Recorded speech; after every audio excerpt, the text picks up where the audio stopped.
Gotta put chat here. That's easy. Hello, chat. How you doing today? So, for anyone that follows my Twitter or in general, you know, talks with me personally, if possible. Today we're gonna play Tyranny. This will be one of the playthroughs that will be going alongside Mass Effect. And if you are wondering, if you're a player, if I'm still gonna do Fate Link, yes, but it will be on once a week, probably at most. And it will probably only be multiplayer games if I can grab multiplayer games. Either way, if there's none, we'll just put one of the other two. So for now, this will be like my playthrough of Tyranny that will go alongside my Mass Effect playthrough. So yeah. Either way, so Tyranny's, for anyone that might not know, or for everyone that does actually know, is asymmetric RPG made by Obsidian that is considered worse than both Pillars of Eternity, if I'm not wrong. But I've got a soft spot for it, mainly because you're kinda, if you want to be, you can be the villain. Also, I am no expert at these games. I suck at this game. I will just say so. I'm sorry, but expert mode 0 was a number of Alper feet game.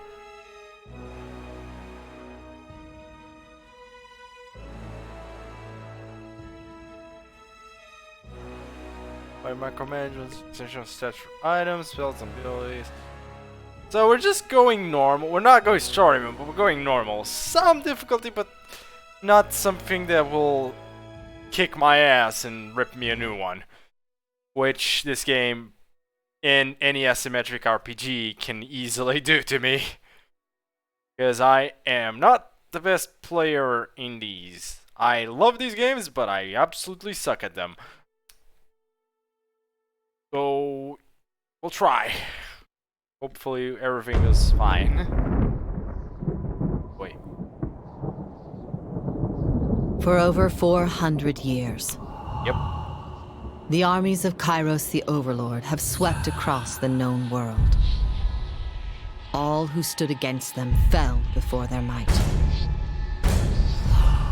Even the Archons, women and men of immense power, were forced to kneel, chained to the Overlord's will.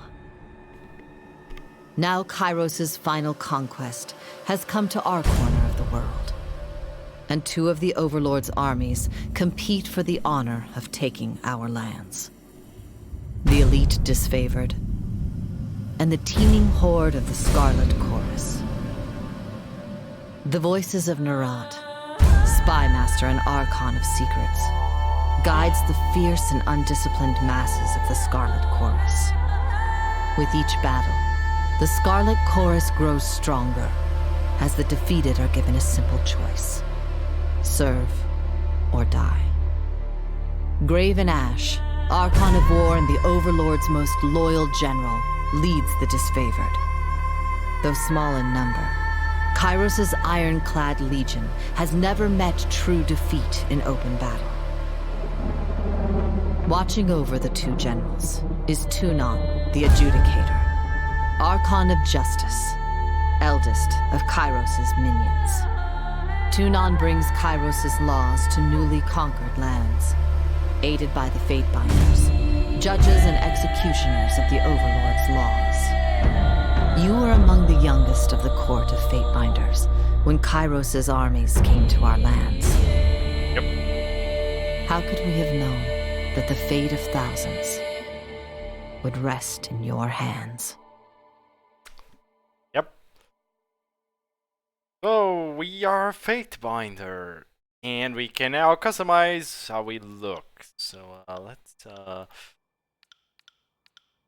like color seems the best. You can also be female or male, obviously, but I'm a guy, so this is us. I'm gonna do, you know, a male body, and damn, that's large but thin. And then you don't have much customization options. Being fair, this game does not have a lot of that, unfortunately. But hey, you got your own model. So, in the Northern Empire, where you were born, men enjoy equal protections under the laws of the Overlord of Kairos. So here you can see some details on Kairos. Let's just say Kairos is the Overlord and is like a legend. Supposedly Kairos is this ultimate being of immense power that just, nobody can deal with at all. And currently your lord. In the southern lands of the tiers, only men may own or captain ships, but real estate is restricted to women. Men may lease, but durable ownership of the land in the tiers always passes to eldest daughters or sisters. Most sons enter their father's profession by their mid-teens. Those without a profession or family lands to work can find purpose by pledging service to one of the Overlord's mighty archons.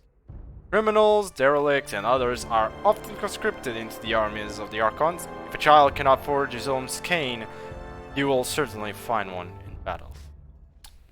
Cool. So, next we got both the portrait and I can decide on a face. So let's see what we got here. There's not that many options. Now there is.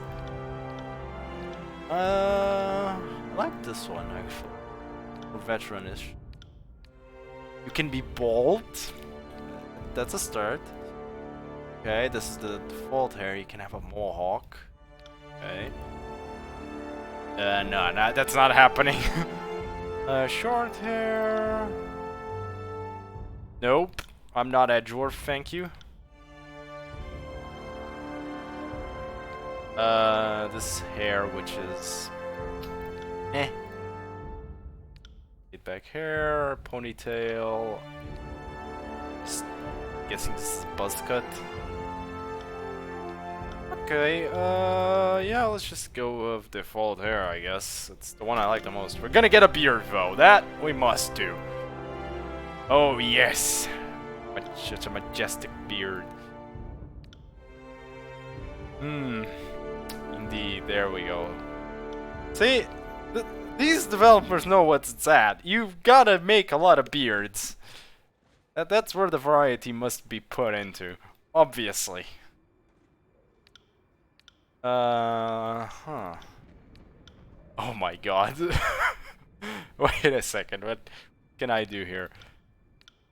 Yes! You know what? I wasn't looking at this, but, good evening, Black Ripper. Or night, or whatever your time is. Morning, afternoon. Welcome to the stream. We got some Tyranny today. Literally. Oh! Yes! Perfect. Now let's see, air color. Can I do... Yes! Old man Beardo here is gonna teach you how to fight. Okay, we're supposed to be young in this. And I'm doing a character like this. We're supposed to be young. Supposedly. How generic, and I'm... You know what? I think blonde's the best. I think blonde just hits it right. We gotta still check the voice though. That wasn't so hard. Moving cautiously. Will do. Found something. Heads up, we have company. It's the sneaky voice? You learn something every day.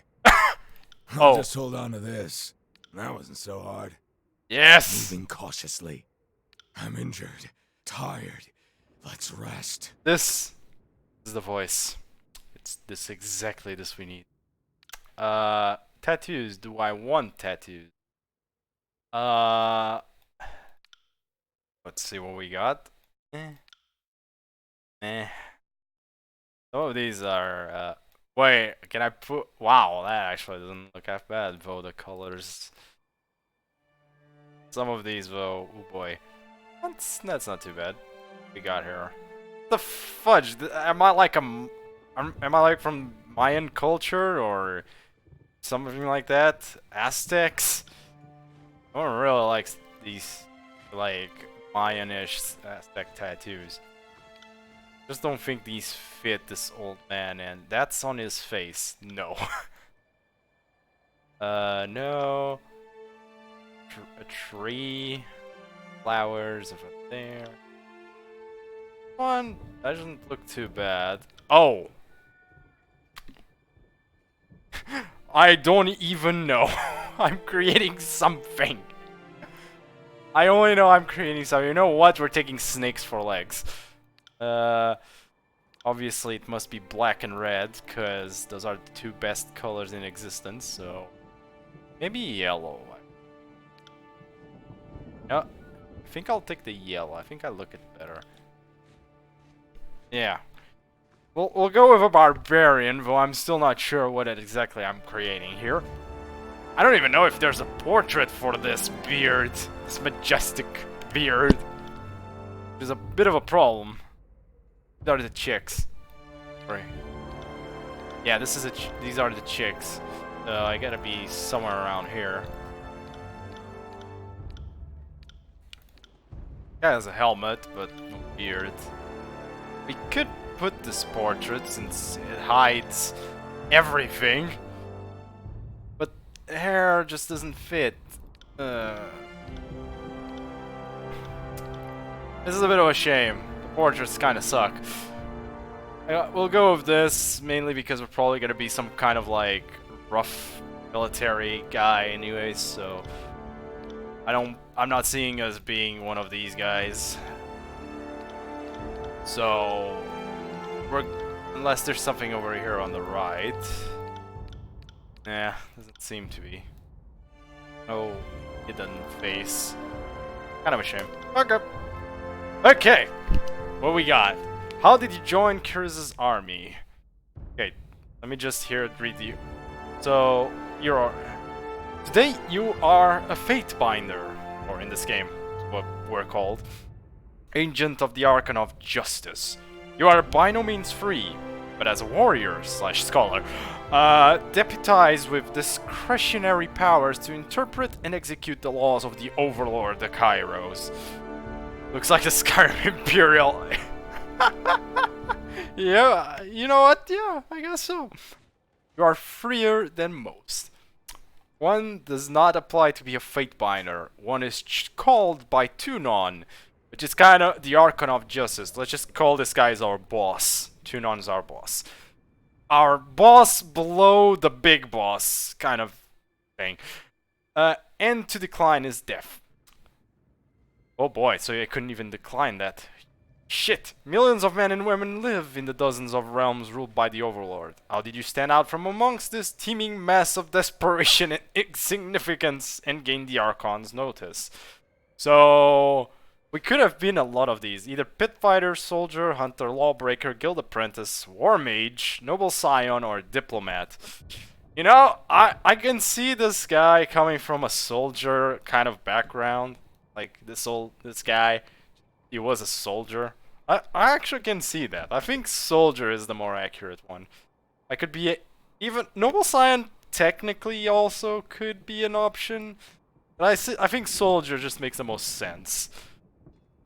And so as a soldier, you were unable to settle the year's accounts with grain. Your parents offered you as a tithe English to the Overlord instead. Seeing your first battles as a child, you've known all your life how to fight, how to stay calm at the sight of blood and disembowelment, and how to rely on your fellow warriors. Deemed smarter than the average killer, you were groomed for command and given an education in letters and numbers. With rumors of war, it seemed recruitment into the disfavored, so just think this guy, we'll learn more about the disfavored, but let's just say they are kind of this legion, very heavily militaristic legion. Would be the obvious match for your skills. But the Archon of Justice is known to say that good iron is not used for swords, and good minds are not used for soldiers. Claimed by Tunon, you were instead drafted into the court of Fatebinders, where your martial skills were put to use in the enforcement of Kairos' laws. Yeah, they were basically just the bitches of Tunon. We're basically the bitches of the government, so to speak. Okay, you were trained in the following combat styles and primary expertise. What do we got here? As one of Tunon's Fate Banners, you receive training in the arts of war, the intrigue of magic, and the inexhaustible depths of Kairos' laws.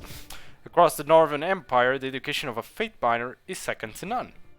Those bearing the title are expected to read instructions and understand the economies of the realms in which they operate. Literacy and mathematics, skills rarely found on Terratus, I'm guessing this is the continent, are essential skills in the execution of law. Subtler talents like speechcraft or tactics are owned with time and experience under Tunon's guidance. So, what we got here is a few options. We got sword and shield, javelins, great swords, dual wielding, short bow, unarmed attacks. Oh, I kind of want to play with that. Shock spells, frost spells, vigor spells, and trophy spells. So, yeah, since we were a soldier, or let's just say spells were not our thing. It doesn't make a lot of sense for a soldier to be very spell heavy, so I'd say it's probably one of the top 6 over here. Probably makes the most sense. I am almost assuredly going either with greatsword or sword and shield. Either one would work, and even the javelin, I could see it working. It's kind of hard to say. I'd say sword and shield as primary makes more sense since, you know, soldier. It's my idea of a soldier. Oh, choose an ability. Okay. Shield slam, 10 to 15 crush. Ace for 20. Slam your shield against the time. Oh boy. My god, my dinner's coming back to my freaking. Okay, I can see details like this. Okay. Slam your shield against a target. Design them from moderate duration. Or Sunder! 1 to 14 slash pierce. Versus parry. Both targets sundered. So basically they get an armor reduction. Delivers a powerful overhead attack that reduces the target's armor. I guess, what's dazed? Recovery increased by 50%. Unarmed. One of... Yeah, it seems to do more damage than all the other options. I don't even know. It's like... I mean, yeah, I guess. I might put it as a second. I'll put Shield Slam on this one. And I want... We'll put the unarmed... Oh boy, this is how we look as unarmed. It's more like a case of... If you're going unarmed, you're kind of like this thief, unfortunately. It doesn't fit as well as... Okay, so either way we're choosing this guy. And we can choose a second option. Wait, what? Hey, wait a second. So there's sword and shield. Oh, hello. There's more options. Interesting. So the first and the second are not. There's 2 new options here, which is spear and shield. So, but we can still grab the javelin, which is kind of what I want to do. There is spear and shield. You just learned the other ability you missed. I can also go with War Mace, Javelin, dual wielding. Saitama modes. This Sait. Oh, okay. It doesn't seem to. Unarmed. Oh, you get a lesser bonus with the second one. Look, like instead of a +6 to unarmed, I get a +2 to unarmed combat. Okay, so it's like a reduced effect. So here, yes, if I pick this, I get 6 unarmed combat. In theory, if I grab just something random. Over here. I can put both points to just make it really broken. Huh. I don't like the look I get. I kind of like the look of the soldier guy. You know what? Let's do this. we'll have an armed combat that's kind of a secondary thing. But I'm not sure how many times I'll be using unarmed though. You know what? Go. You got a point. Saitama. It's like a Roman soldier, yep. You know what? We're gonna be one. You know what? You've convinced me. We're gonna be One Punch Man. Fucking old man One Punch. Screw this. I kinda don't like this look, but you know, I can live with it. I'd prefer the other armor, but I'll take this for now. Oh my god, I can even choose the colors. Okay, where's the yellow? Where's the... I think it's a red cape. Fudge, we have no cape. This is the closest thing I can do to get Saitama colors, okay? Give me your... this is for the flag. Is there a fist? Oh, yes, there is. Yes, perfect. We got a fist. We got it. Indeed. We're just gonna do this. So, our quasi Saitama is coming. You know what? Screw it. We're going all in. Saitama. We will try to make that One Punch Man. Okay. So it seems we only need finesse and quickness as like main things. Finesse will increase our accuracy. And this will reduce our ability and spell cooldown. So I guess we got 8 points. Might as well just put 4 on each. So a lot more accuracy, more armor deflection.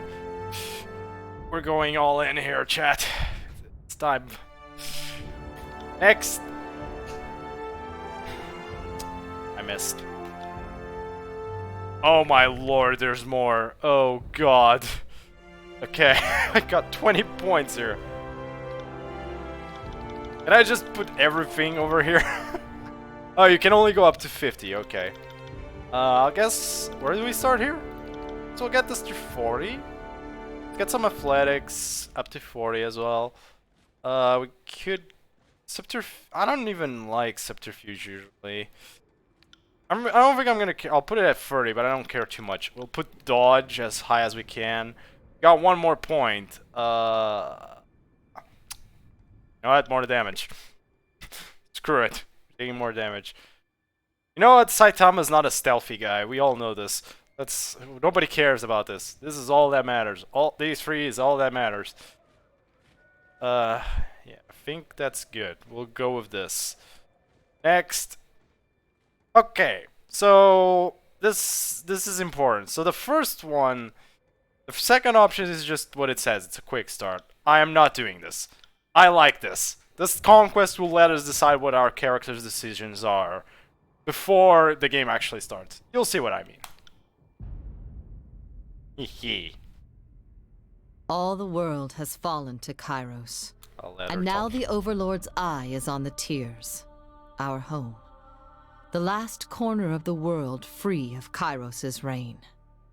2 armies, the Disfavored and the Scarlet Chorus, march south from the Northern Empire, the last realm to fall to Kairos a century prior.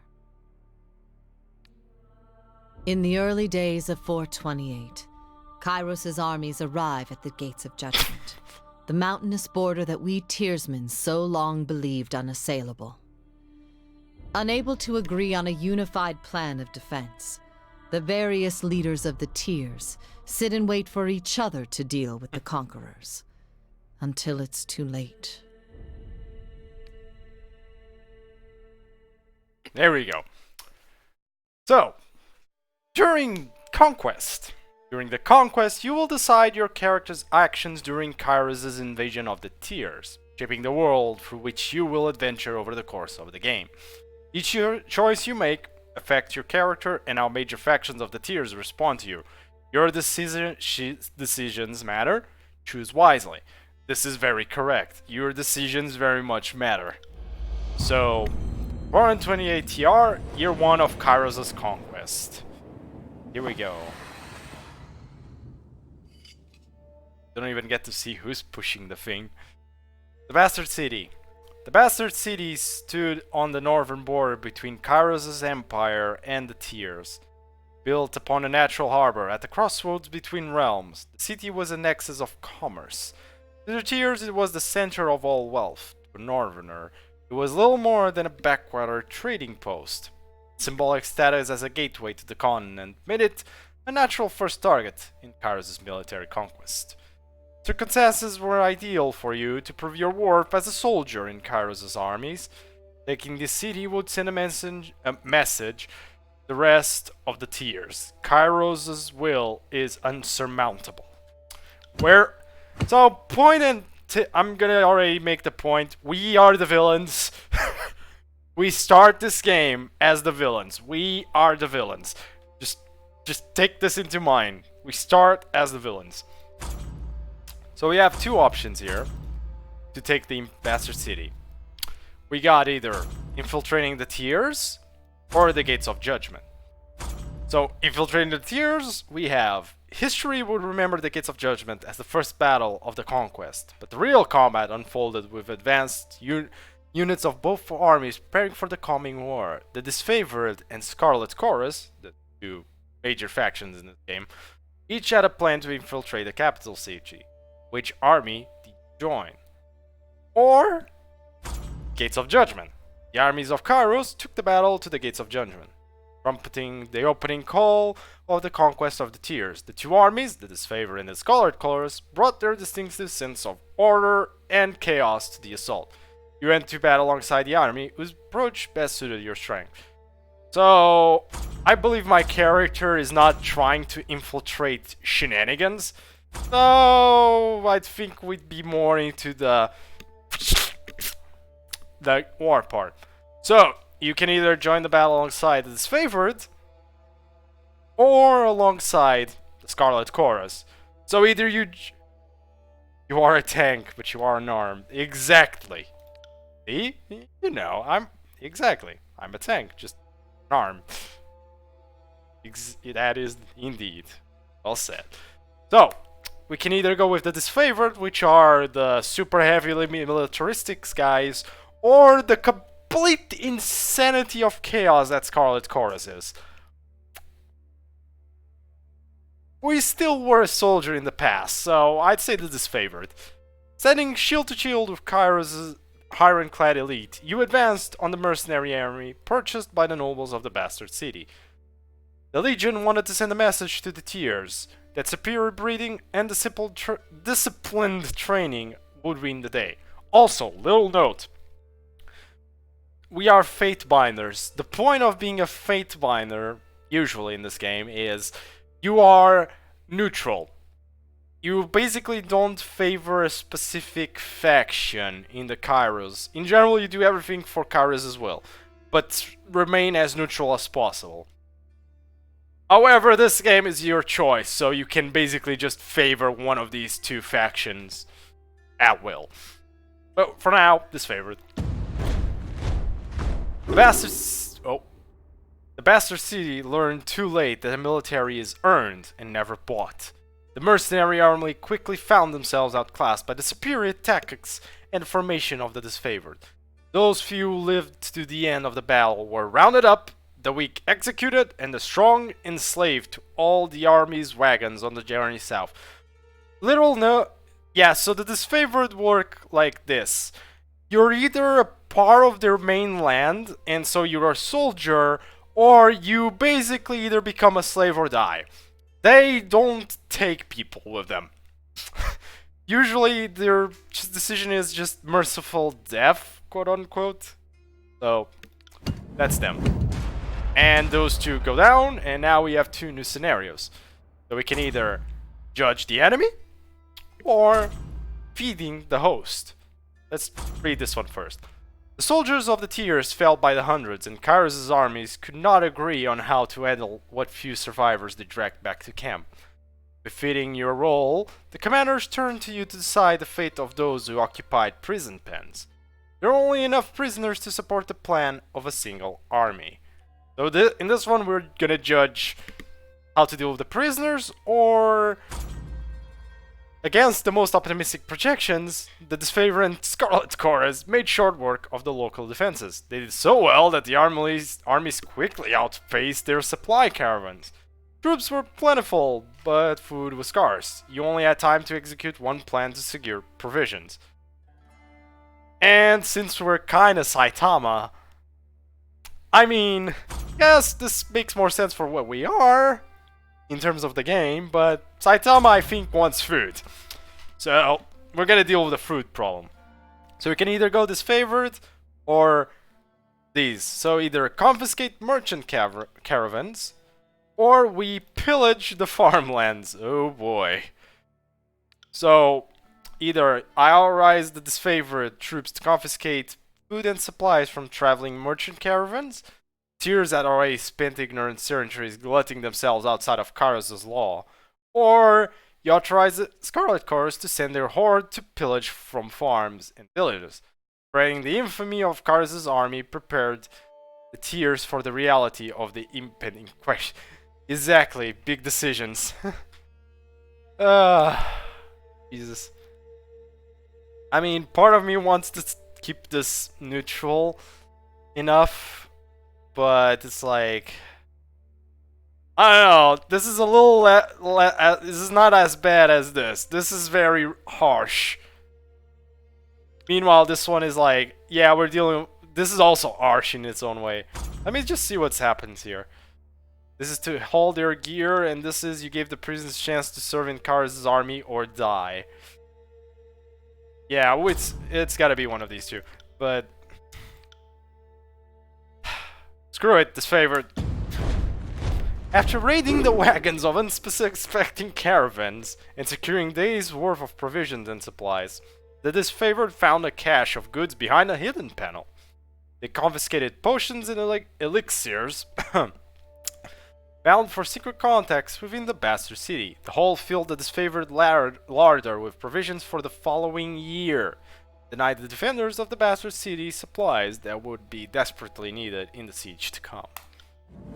Oh! And now we get the big one, taking the bastard city. The armies of Kairos amassed around the bastard city, the first bastion of the tiers to fall. Both armies longed to storm the walled outpost. Scarlet Chorus howling for plunder, and the disfavored forming an unbreakable shield wall. Their prowess on the field of battle outcarried them this far. There was one more step before total victory. Both of the armies had inspired schemes to take the bastard city. Which did you support? So, we actually get 3 options here. Usually for the decision you actually get 3 options. You get obviously the disfavored option, you get Scarlet Chorus option, and you get the middle road option. So the Fatebinder option, we're just gonna call it this one. But interesting thing, each one of these gives you an ability. So this is not only a decision on what type of action you do, it's also a decision on what the hell you're gonna get. I am gonna already tell you I'm not doing this. I am not burning the city to the ground, not only because I don't want to, not only because I do not actually want to burn the city, but also because this kind of sucks. This ability here is kind of meh. So it's between these two. So either I lead a mixed band of disfavored and Scarlet Chorus scouts over the city walls to sabotage the defenses, and we get Concealing Shadows, which is, it's okay, but it kinda basically makes you just a walking in cloud of shadows. On the other hand, we have this one. You join the disfavored vanguard in a direct assault upon the city gates. No fortification would stand before the unstoppable legion. Jesus Christ, that actually is fitting. And you get this. Warrior's Respite, which is minus 50% damage and plus 15% health. This ability, this passive here, is ridiculously good. So this one is okay, and it's not too bad, but this one is just, dumb great. I'm doing this one. This one we just went full disfavored. It's just, this ability is too good, I'm not passing that one. That's, by the way, every freaking disfavored. Yep, I know what to do. Just so you know, every freaking disfavored in this game, enemy disfavored, as that freaking passive. It is the most annoying thing to kill disfavored in this game. It is annoying as hell. Either way, with heroic courage and legendary determination, the disfavored battered the gates of the bastard city to splinters. Those who fell under the consistent hail of arrows or cascades of boiling pitch left the battlefield temporarily, only to appear hours later as Archon Graven Ash's protection healed their numerous wounds. In time, the gates gave way, and Kairos' forces spilled inside the city walls with resounding cheers of victory! We have victory! Okay, less Lord of the Rings now. I'm having way too much fun with just this little part of the beginning. So, now you get a choice. The bastard city settled into a new state of normalcy with every tower displaying Kairos' banner. Yeah. Okay, I should probably go to a corner. Your name... Yeah, basically destroy the city. Your name was whispered alongside rumors of a decorated career to come. The armies divided into two fronts and migrated south. Tunon sent word that you were to join the next frontier of Kairos' conquest. Either as judge and overseer of the settlement of Lefian's Crossing, or a war advisor with the armies advancing into the realm of Apex. Now, I know these two options. I basically know every option in this, but I'll choosing... Usually I choose... Well, usually I choose this option, and I am gonna choose this option. If I go by my character, I choose the second one, cause, you know, war advisor. But there is one option I gotta do in Lefian's Crossing, specifically. Because there's a character I really like in this game, and I get points if I choose an option here. So, this is the only time I'll actually be specific on what I'm doing. Either way, Lefian's Crossing. Deposits of iron made the settlement of Lefian's Crossing a strategic war asset. Kairos sent the forge-bound smith mages of exceptional skill to establish a flow of weaponry. Tunon, the adjudicator, sent one of his Faithbinders to ensure the enforcement of Kairos' laws. Us, in this case. We're going to Lefian's Crossing, which is... I think it's here. This is the Apex. Yeah. So, by choosing this option... Year 2 of Kairos' conquest. This is the second year. We went to Lefian's Crossing, as you can see over there. That nice little thing. Years ago, Lefian the Bold founded a small merchant town at the intersection of ancient old walls. A pact between the settlers and a mercenary company meant that caravans were able to travel without fear of bandits or bane. And the town thrived in modest insignificance. Lefian's Crossing drew Kairos' attention for the iron deposits in the surrounding hills.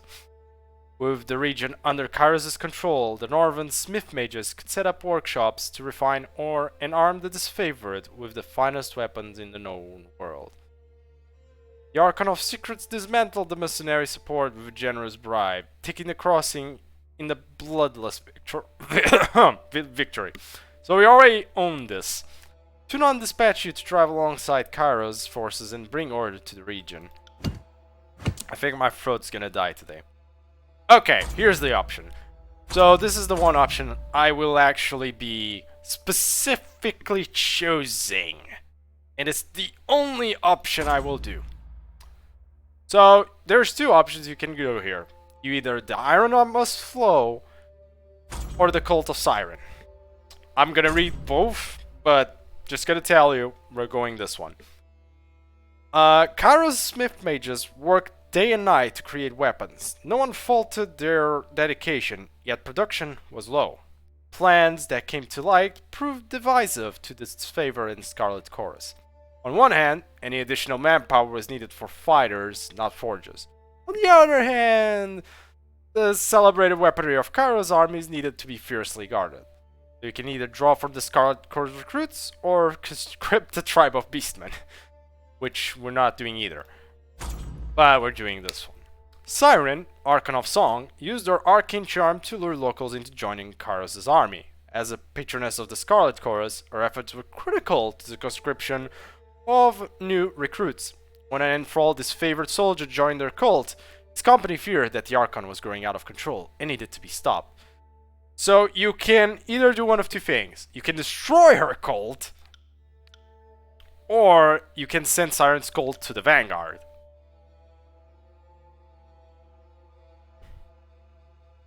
So destroying her cult, she's not gonna like this.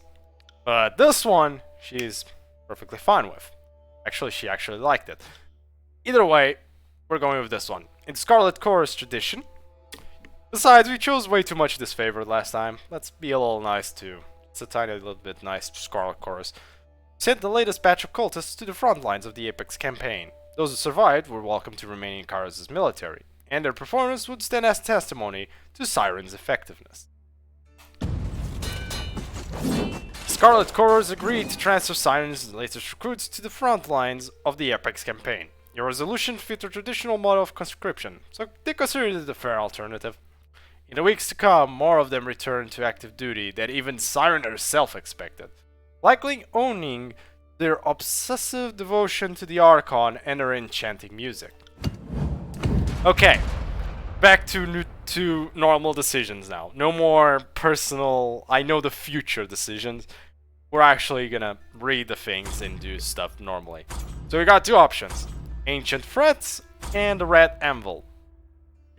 So the Red Anvil is like this. One of Kairos' smith mages swore allegiance to the Scarlet Chorus.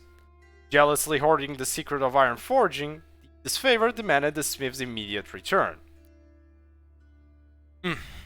Sorry. Scarlet Chorus insisted they were within their rights to take allegiance from any source. Tempers flared and the forges cooled as arguments staled productivity. On the other hand, drawn to the arcane energy around the forges, mystical predators from the nearby Old Walls began to raid Leafion's Crossing at all hours. Both of Kairos' armies reserved their strength for the front lines of the war, and yet the city required protection. You had to delegate the responsibility somewhere. So you can either give it to Disfavored or Scarlet Chorus. I think we're going with this one, because I kinda...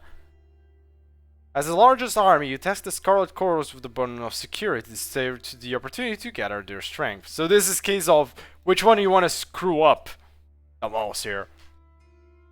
Since the city used most of the iron that came out of Leafin Crossing, it fell to them to stand as the city's vigilant protectors. The Scarlet Chorus enjoyed the necessary reprieve. You know what? This kinda makes sense.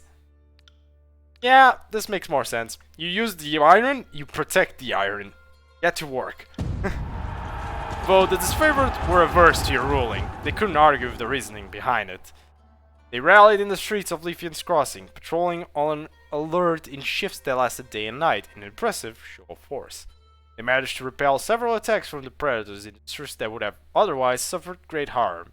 Able to do some good, the disfavored still detested you for keeping them from the battle with their real enemy in the tiers. And now we have a big choice. Who controlled the crossing?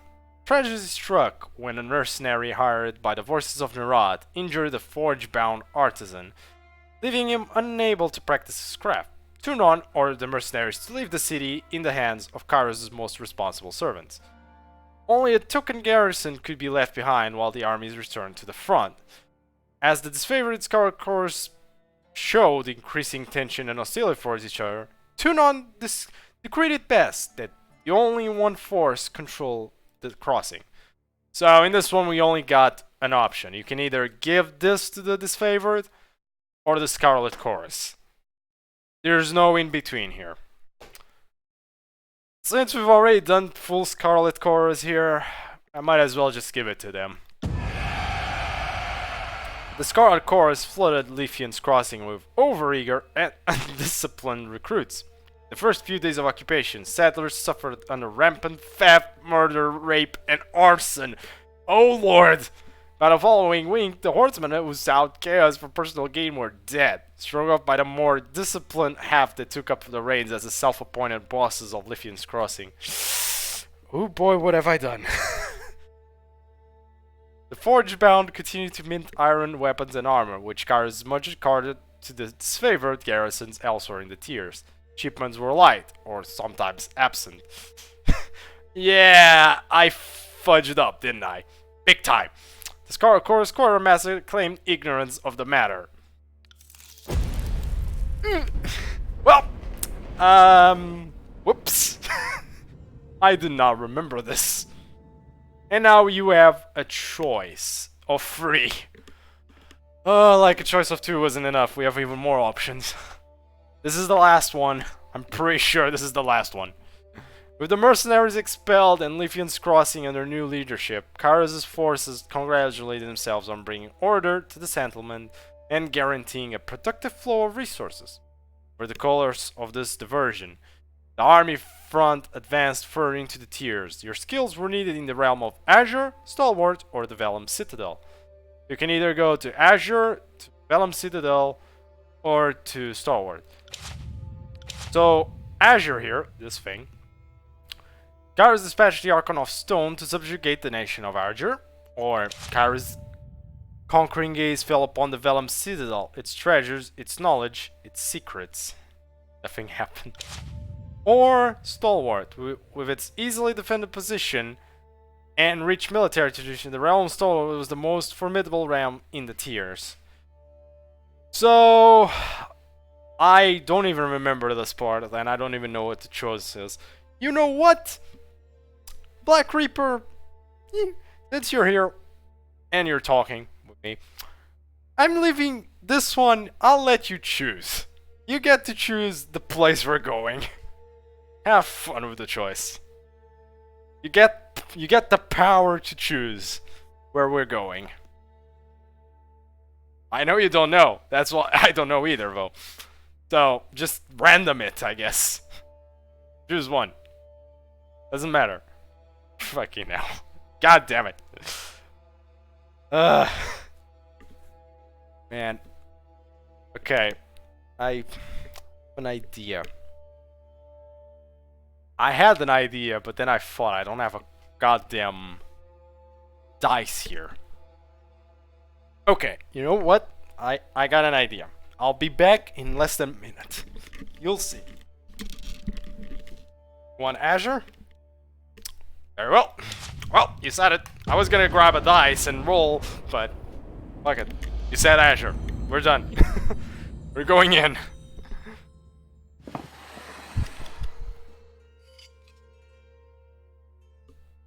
Azure. The nation of Azure, once the richest settlement of the tiers, sat on a verdant, fertile plain, as this favored clashed with Azure's defenders. Scar Chorus contended,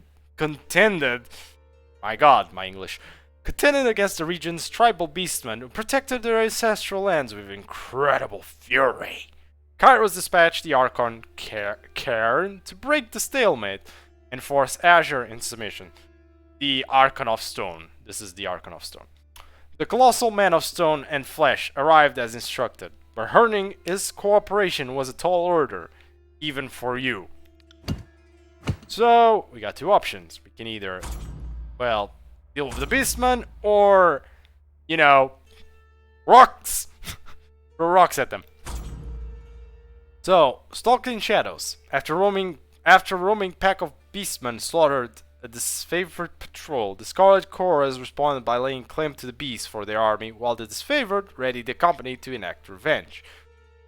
The disfavored legions considered the beasts beyond taming, and the butchers of their northern brethren needed to be brought to justice. You can either, you know, ka-ching, or this. Make them join the chorus. Or the destruction of Azure. Cairn, the Archon of Stone, carved a deadly path through Azure, using his powers of blight to blight the land.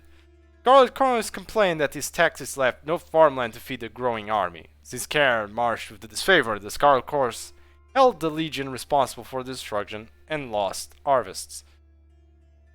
So you can either agree or dismiss the complaints. So I'm kind of the side of the Scarlet Chorus here. Yeah, I'm just gonna order Karen's disciples, his favorite Earthshakers, to use their magic to repair the arable land destroyed by the Archon of Stone. That's actually pretty nice. At Karen's rate of destruction, the lands of Azure would soon be unable to sustain crops, but Kairos wanted a conquered land, not a barren wasteland. Scarlet Chorus voiced his concerns and you backed them, going so far as to enlist his favorite mages for aid. Though loath to pause their studies and focus on agriculture, the mages grudgingly assented and traveled with the rearguard, working to heal the land as they went. Look, we're not complete douchebags, okay? We gotta be slightly nice. Okay, we got two options here. I actually have never seen these options. Oh boy. We have either Karen's Madness. The Archon of Stone refused to rejoin the war camp, loudly denying Kairos' claims over Azure. Nothing less than a full unit of soldiers could subdue the treasonous Archon, yet neither army was willing to risk lives tracking him down. You delivered the orders that sent Kairos' forces marching after Karen. You can either send the disfavored or the Scarlet, or forced into the fray. Oh my god, my throat. The Archon of Stone went missing during the campaign, as his favorite mages busied themselves to search for Karen. The Scarlet Corps forced the mages into combat against their will, during which 2 were slain. Furious at the waste of trained specialists, his favor demanded that Scarlet Chorus be punished, so we can either free the mages or side with the Scarlet Chorus. Demanded that you liberate the captive mages and those who forced them into battle made their slaves. Jesus. What we got here? I think we're going after the Fang and we're gonna send the disfavored after him. When Karen brought them victory, the disfavored hailed him as one of their number. With Karen defied the will of the Overlord, it fell to this favorite to track him down and get answers. That makes more sense than you might think. So, we're going with this option. Subduing a wayward Archon was a larger task than rank-and-file soldiers could manage on their own. The disfavored scouts returned to camp after a long journey, bearing news of irregular rock formations and beastmen chanting Karen's name. They found neither hide nor hair of the Archon of Stone, but his presence and impact on the Azure wilderness were evident. Unease spread through the army as Kairos' forces wondered what Karen's actions could mean. And now, this, the Edict of Stone. Oh boy, this edict. The Archon of Stone made brazen declarations that Kairos had no claim to rule the Tiers. Soon after, word arrived that Kairos would dispatch this rebellious minion with an edict. So, I should probably explain what this is. The edict is, let's just say, if you had a natural disaster happen. So, what Kairos' edict is, basically Kairos decided, okay, in this specific patch of land, until something happens, it's a constant natural disaster. Yep, that's what's happening. A constant natural disaster. The disfavored took solace in knowing the edict was coming, and the commanders petitioned you to be the bearer of justice. 2 nuns selected you for the honor of proclaiming Kairos' Edict of Stone, a magical spell with the power to destroy the Archon. As he sensed his approaching doom, Karen began an assault on Plainsgate, the largest human settlement of the area. It fell to you to send Kairos' force into a suicide mission. Inclusive attacks. It's just a natural disaster. It's literally like a freaking earthquake or something. Just constant earthquakes. Think of it like that, for example. Or a constant tornado is all around. Or everything's on fire permanently. So it can't be taken out. It's just broken, basically. Just think of it as a natural disaster. To halt Karen's destruction while you completed the proclamation of the edict. So you can choose this, knowing there was little chance of survival. You are disfavored to march against the Archon of Stone, as in near the city of Plainsgate. You hope that the elite of Kairos' army would delay Karen long enough for you to read the Overlord's edict. You can send the Scarlet Chorus to do that job, or you can do the neutral option, which is what I'm doing. Yep. You believed that the only chance of slowing Karen's assault was to commit the full force of Kairos' armies against him. It was a desperate gamble. If you were strong, there would be no one left alive. If you were wrong, to warn the other Archons of your failure. Still, you are both disfavored and Scarlet Chorus forces to march against the Archon's throne while you read the Overlord's edict. Might as well send them both, right? Yep, you can hear it. You done, game? Can I talk? Thank you. The disfavored and Scarlet Chorus alike questioned the wisdom of this command. You were uncompromising. This approach was the only guarantee to halt the Archon's destruction. The disfavored phalanx shattered in Karen's fury, and the Scarlet Chorus mob was reduced to a smear under his foot. The city of Plainsgate suffered little damage at all as the armies kept Karen occupied. A small beacon of hope among the devastation. As you read the Edict of Stone, the earth under the battlefield groaned open, spitting up outcroppings of rock that obliterating the surrounding landscapes for miles. When the land heaved open to take Cairn, the Archon allowed it with serene acceptance. And yeah, with that, the Edict of Stone. The lands blighted and unrecognizable, the realm of Azure was left utterly ruined by the events of the war. In times to come, the Tears would call this blasted region the Stone Sea.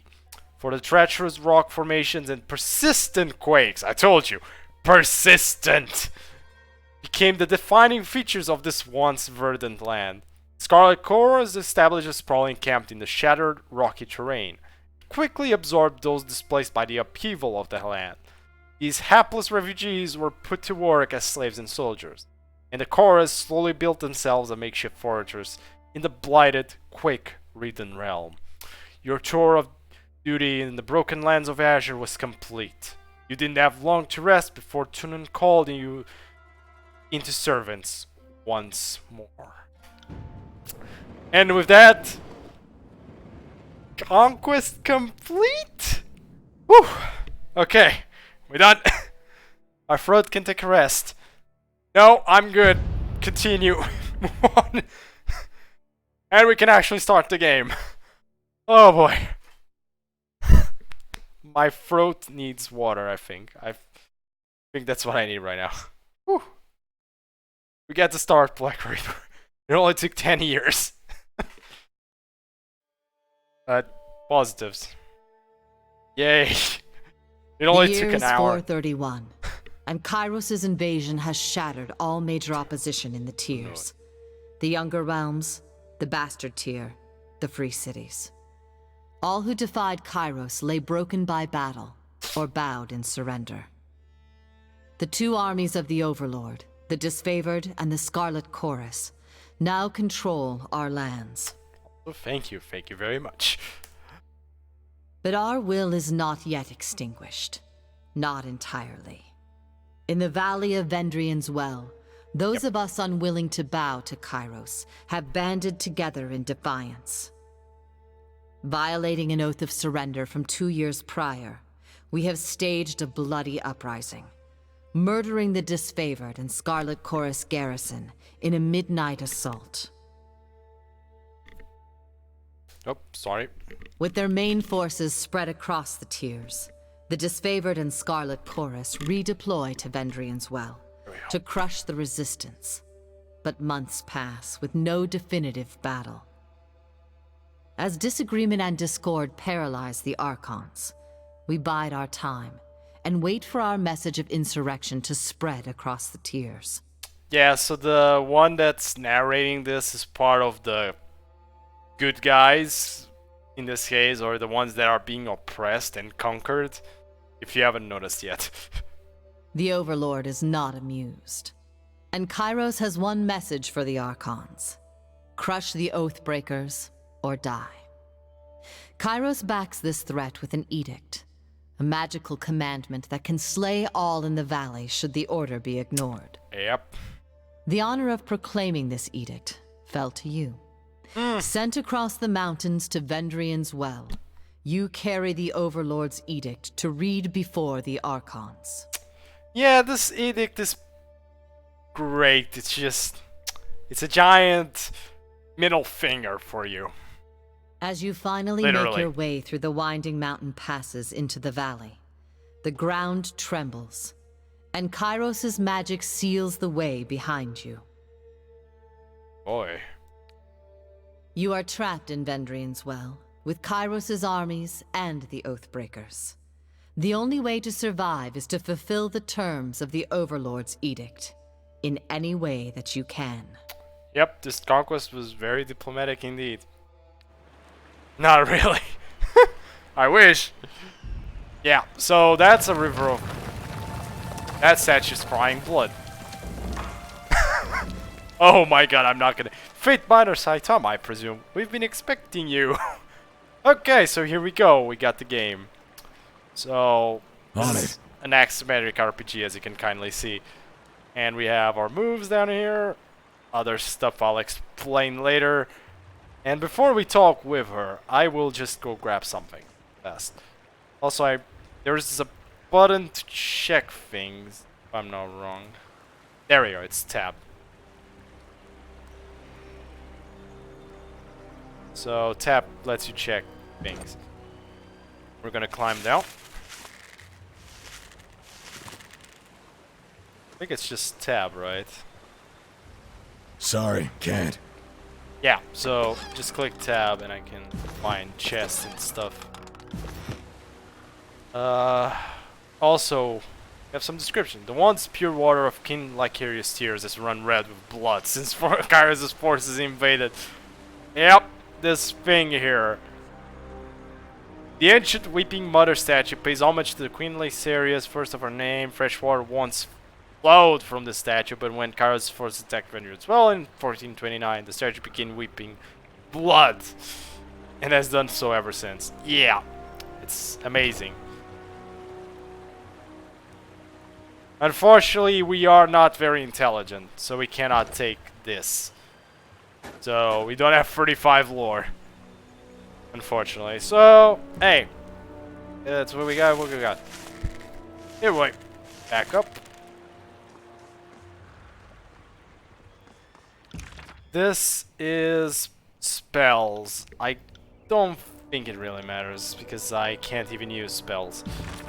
This is the quest journal. Okay, let's talk with the chick. I think that Aurora. I couldn't even see her. Kairos, the Overlord be praised. When I heard the avalanche, I feared the valley was sealed with you on the other side. His favorite warrior clasps her gauntlet to her breastplate, the traditional salute of her legion. You can even see it. We were told the Fatebinder was coming, and thought our commands will not say why. It seems obvious. Raven Ash and the voices of Herod can agree on nothing. Least of all on the battle plans to wipe out the Oathbreakers. I trust you bring orders from Tunon that will break this deadlock. Also, yeah, this tutorial about conversations. This is our faction. You can see the faction, the whole thing, and you can even talk to him about some things. Since we have 20 lore, we can choose this, or we can say I'm in a hurry, glare silently, bearing the edict, or lore. Can you hear that in the air? That glow around the rocks, the avalanche is Kairos' magic. The Overlord that sealed the valley. You gain 50 lore skill experience.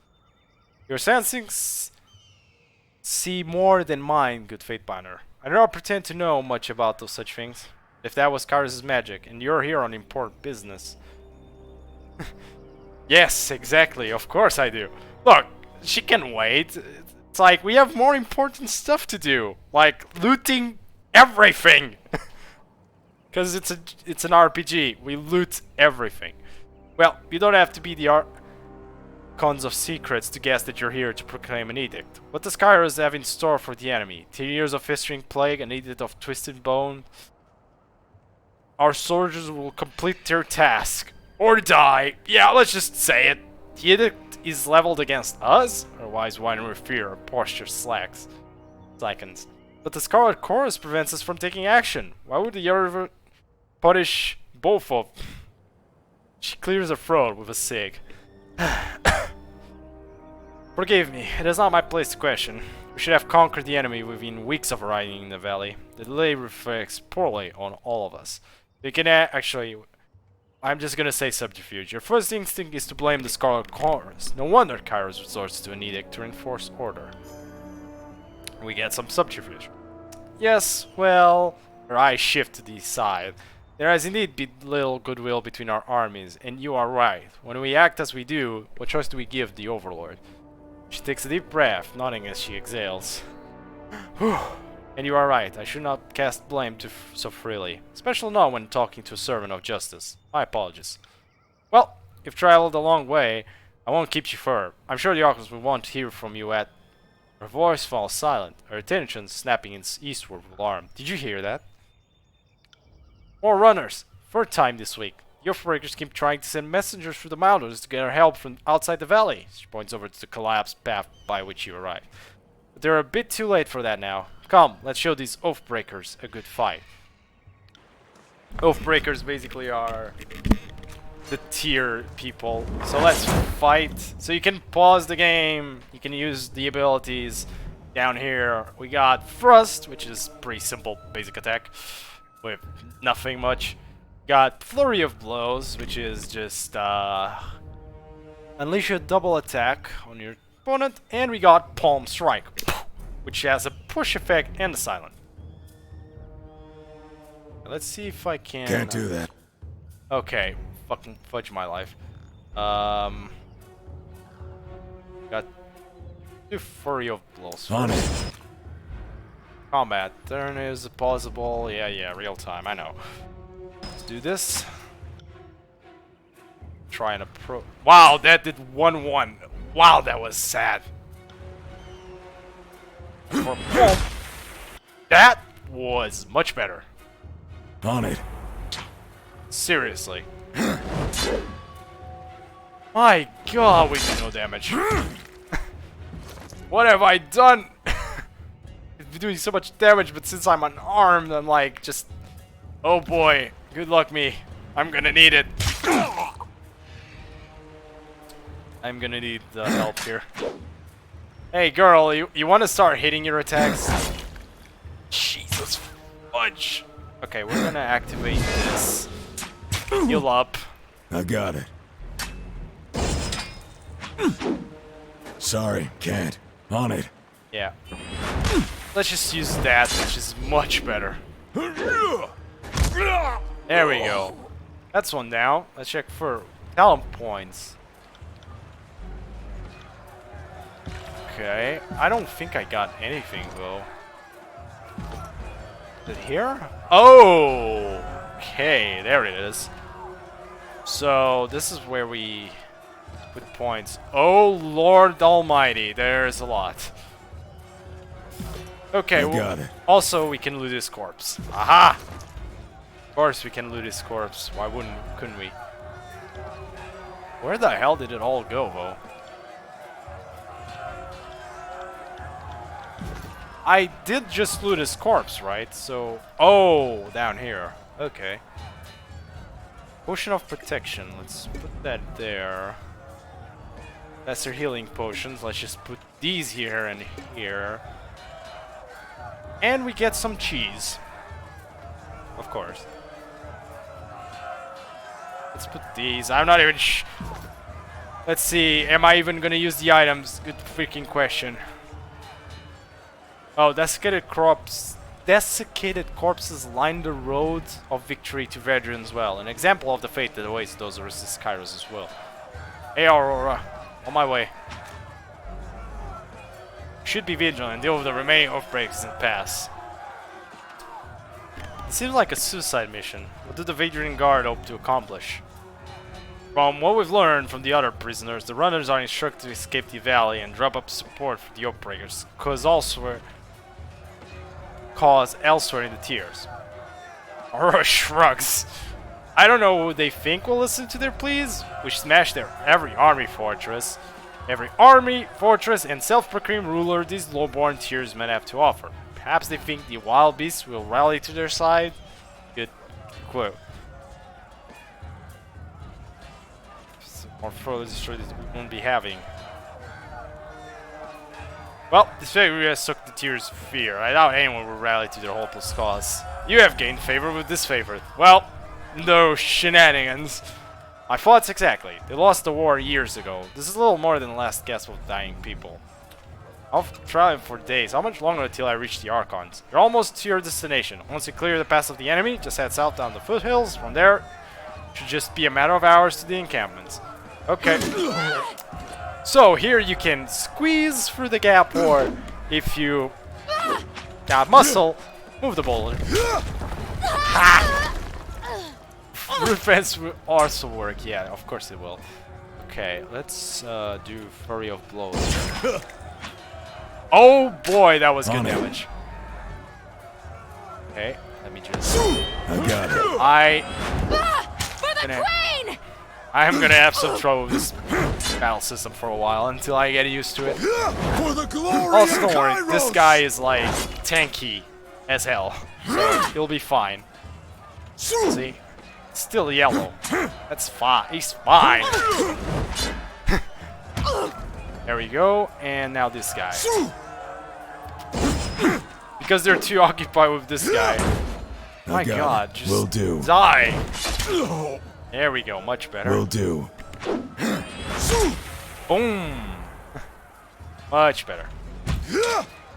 That one damage roll. Oh my freaking God. Okay, just thrust and kill him. Please kill him. There we go. Much better. Can take some stuff from these guys that I don't even know if I'm gonna use. This is plus 3 armor, minus 1 slash minus recovery, minus deflection. It's better armor. I think deflection is kind of our thing, I'm not even sure. So... Oh, okay, so this is light armor. I guess we're light armor users. Okay, yeah, light armor makes sense. Oh, right, talk with this guy. Come bar with me, go down to the pass, Drustus. Soldier clutches his gut and winces. You can see a hint of entrails between his fingers. You're wounded, and it's not trivial. He laughs through clenched teeth. This? But a scratch. I've seen twice as worse 10 times over. He doubles over in pain, gagging and shivering. Hey, if you let me help. I said I'm fine. Soldier moans and shakes his head. Graven Ash protects. You go on and help the others.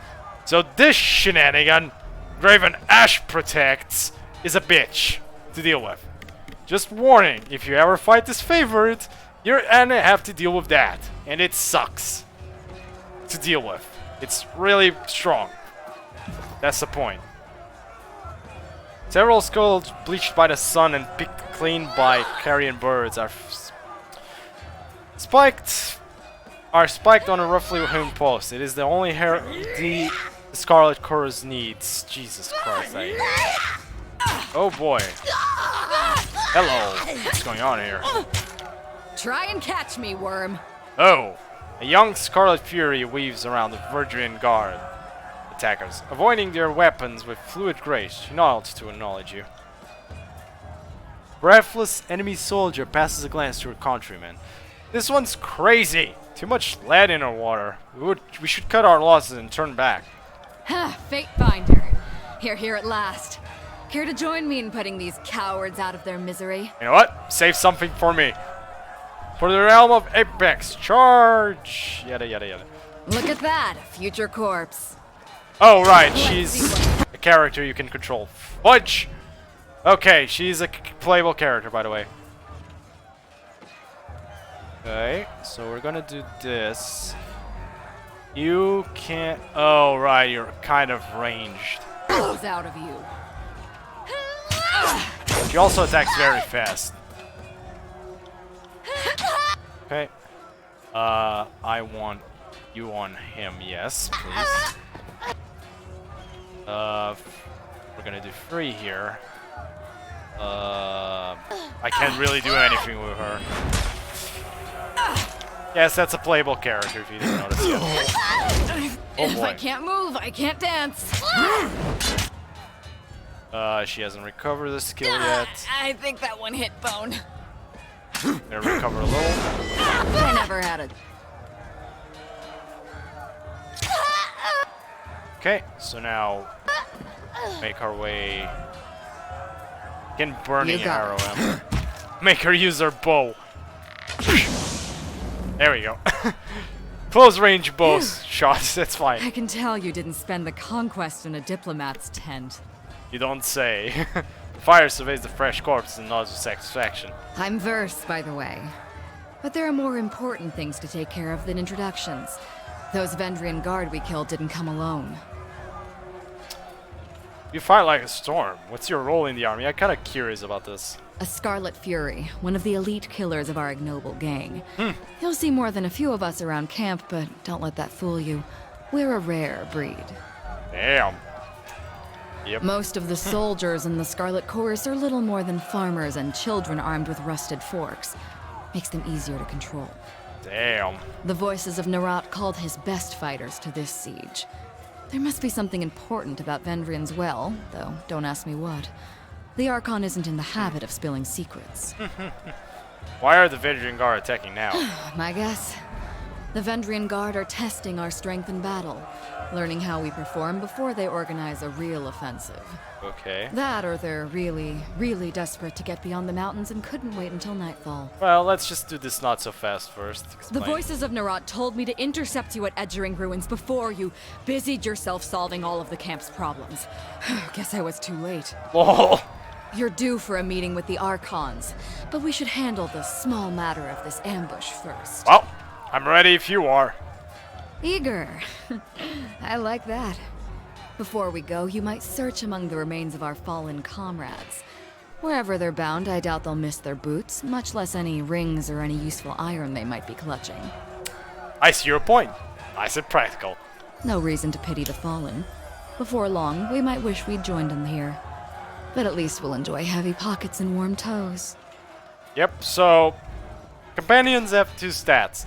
Loyalty and fear. Either way, they will kind of follow you due to them actually liking you as a person, or they're afraid shitless out of you. For the voices of Narat! That is a really weird. That is way too weird. Either way, let's grab some stuff. So, Miss over here gets herself a Scarlet Fury helm because it kind of belongs to her type. Here, unless there's cloth armor, I don't have that model lore, and she definitely does not have enough lore. But I can give her some potions. So, he's here. Here we go.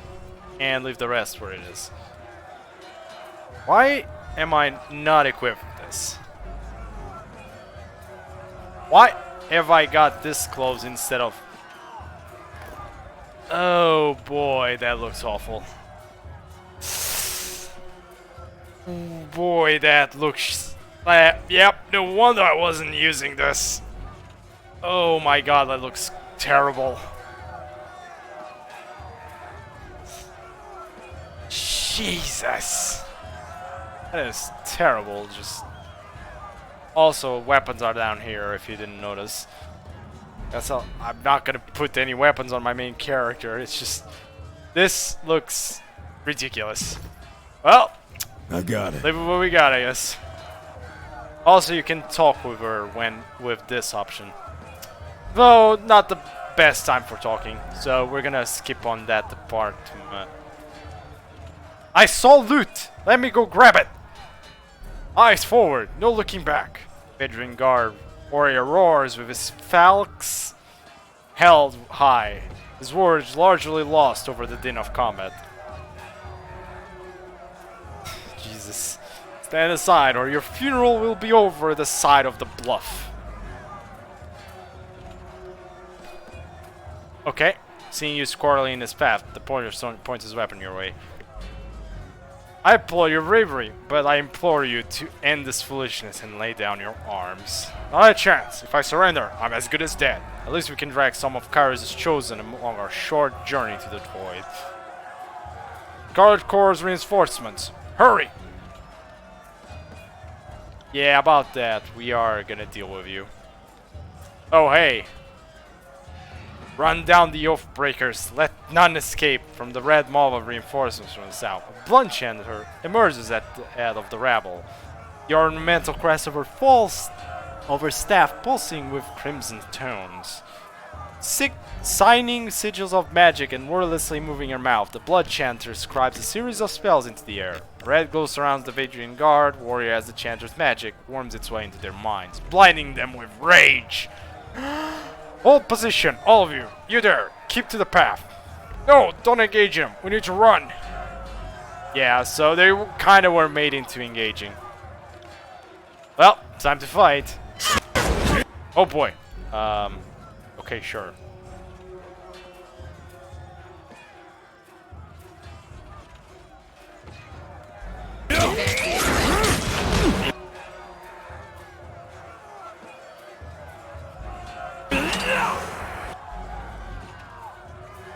Maybe this. Boom! I love that ability. Pretty nice. Also, I have to deal with this guy first. If he actually got hit, that would be nice. There we go. One punch! Or close enough to one punch. What we got here? Actually, let's do You got a little keeping. Or I guess not. There's not many abilities I can use right now. Well, they're dead. We good. Easy. Meanwhile, come quick. We have a situation on the cliffside. They have the commander. What? Oh, come on. Well, before that though, you know, let's just take a few things. Can't do that. Just grab something over there in the back, and we're good. Also, we recovered all our health. One pound. Yeah. Bronze are fucking heavy armor. Every time. Okay, nothing interesting. Well, let's just go. Sorry, can't. Take everything here. Hey, what are you doing? You'll draw attention to me. Lol, it's just hiding. What is happening here? Oh lord. Start with your weapons or we find out how long a man screams before hitting the ravine down below. Cornered between a precipitous drop and a band of angry soldiers, the Oathbreaker warrior holds a disfavored officer at knife point. Secure him. Worry not for me, Graven Ash will protect. The disfavored officer winces, blood seeping from the seams of his braces and curse. Boy, you heard the man. Painfully invited you to use that little blade of yours. What are you waiting for? Permission from your pimp? Oof! Damn!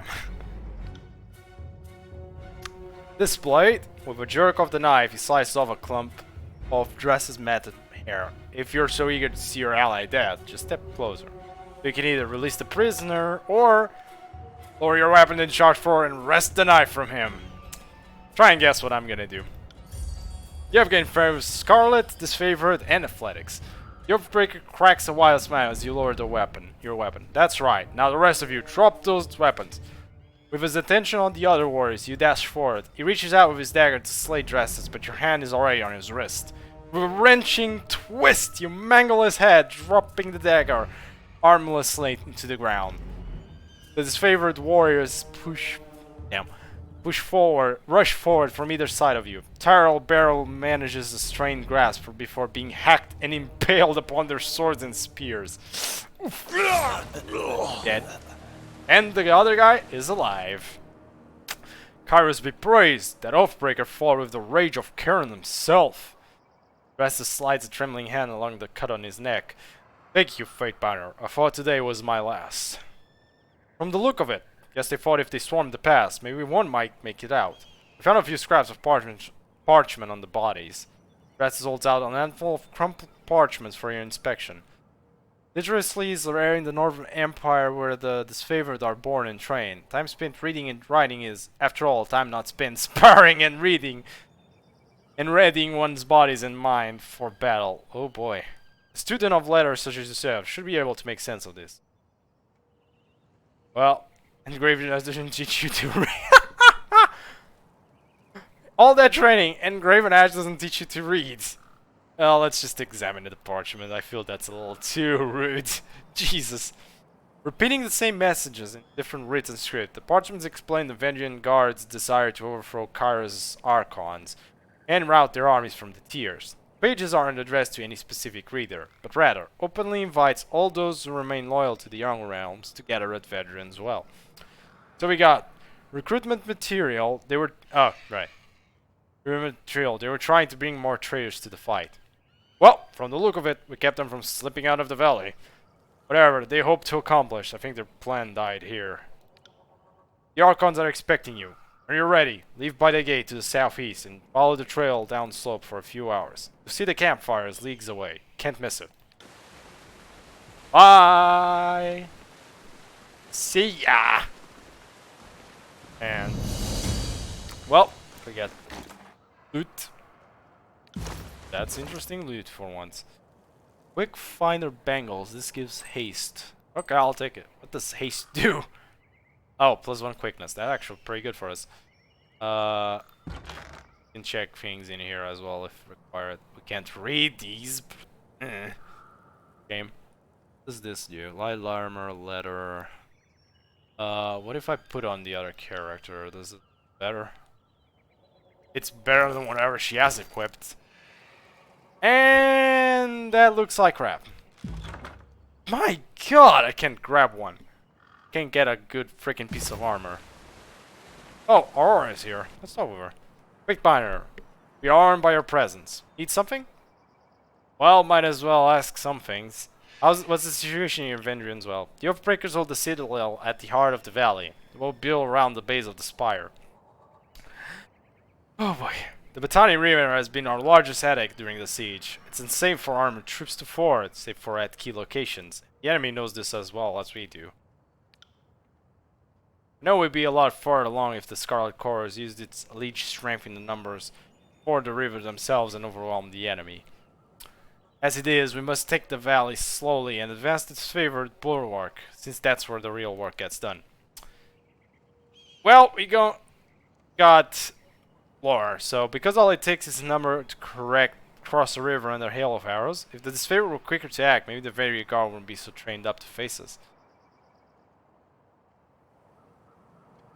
Well, I'm with Verse on this one. It's a little too slow. You have gained wrath with disfavored, and you have gained loyalty with Verse. Well, I'm sorry. Look, I can't be on the disfavored side all day. On both sides, I assure you, and we get nowhere by bickering over the failings of past battles. How long have you been with the disfavored? 7 years. 2 seasons, mayhap a handful of days. I trained at Fort Revolution a bit before the conquest. Compared to the commanders you find around the camp or station at Hironarf, that makes me one of the young bloods. It has been a long and grueling campaign, but the end is in sight. We'll soon have the Oathbreakers back under control. Then we can rest, retrain, and even cycle our troops so we can see our families again. Can you tell me of the Vedran Guard? They are the last gasp of the Younger Realms. Among them are warriors that escaped the bastard city siege, a few refugees from other victories, and a bunch of Vendrian locals with delusions of independence. Oh lord. These Southern Wastrels cannot match our iron, nor the chorus's members. What on Terradas gave them the nerve to rise up and ask for a second helping of battle is anyone's guess. Seen anything interesting during the war? I once saw a forge-bound artisan set himself on fire. Occupational hazard. That was an unpleasant day. The first of many, to be honest. I would have liked to see the Edict Stone hit Cairn's rebellious hide, but I'm more grateful that I didn't have to march against him. I'm sure you did whatever you could to stop that madman. We tried. I mean, have a pleasant siege, you Faithbinder. We tried, definitely. Alright, so, before we go, we got some places to go. First, Sorry, can't. First up we go. Curious. Aha! We get a potion of his invisibility. I Can't do that. Can't do that! My god, that voice. What have I done? Sorry, can't. Yeah, I got you. You cannot. I got you. Okay, let's see. Cosma. Big Binder. Wonder over to have one or two nuns court visit our humble old fest. Need supplies? If so, you've come to the right place. So, what will it be today? Before we see what she actually has, I'll straight. Well, this is a service posting. No profit up here in the past. That's Archean Bronze's orders. But when we march out to the valley, I'm back on my own schedule, and there's no hoping this year is a good one. The Overlord forbids the extortion of the pathways. Good thing too, cause in years past I lose most of my profits to tolls. Couldn't turn a copper if I tried to haul a long distance. I trust you've been granted proper stewardship of the goods you are peddling, right? Well, you see, Faint Miner, I think so. I've been handed these bits of scripts, but I'm not a woman of letters. Numbers are my strength, and as you can well imagine. Let me see those. Certainly, good Faint Miner. Cursory read indicates that this merchant is granted the unlimited right to trade in a logistical capacity. When not supporting an Annabelle, she has the right to trade grain, copper, and olives. Where did you get these? Archeon Bronze acquired these on my behalf from Archon Tunon's agents, I believe. Do you see any issue? Well, let's see. I want to see this option.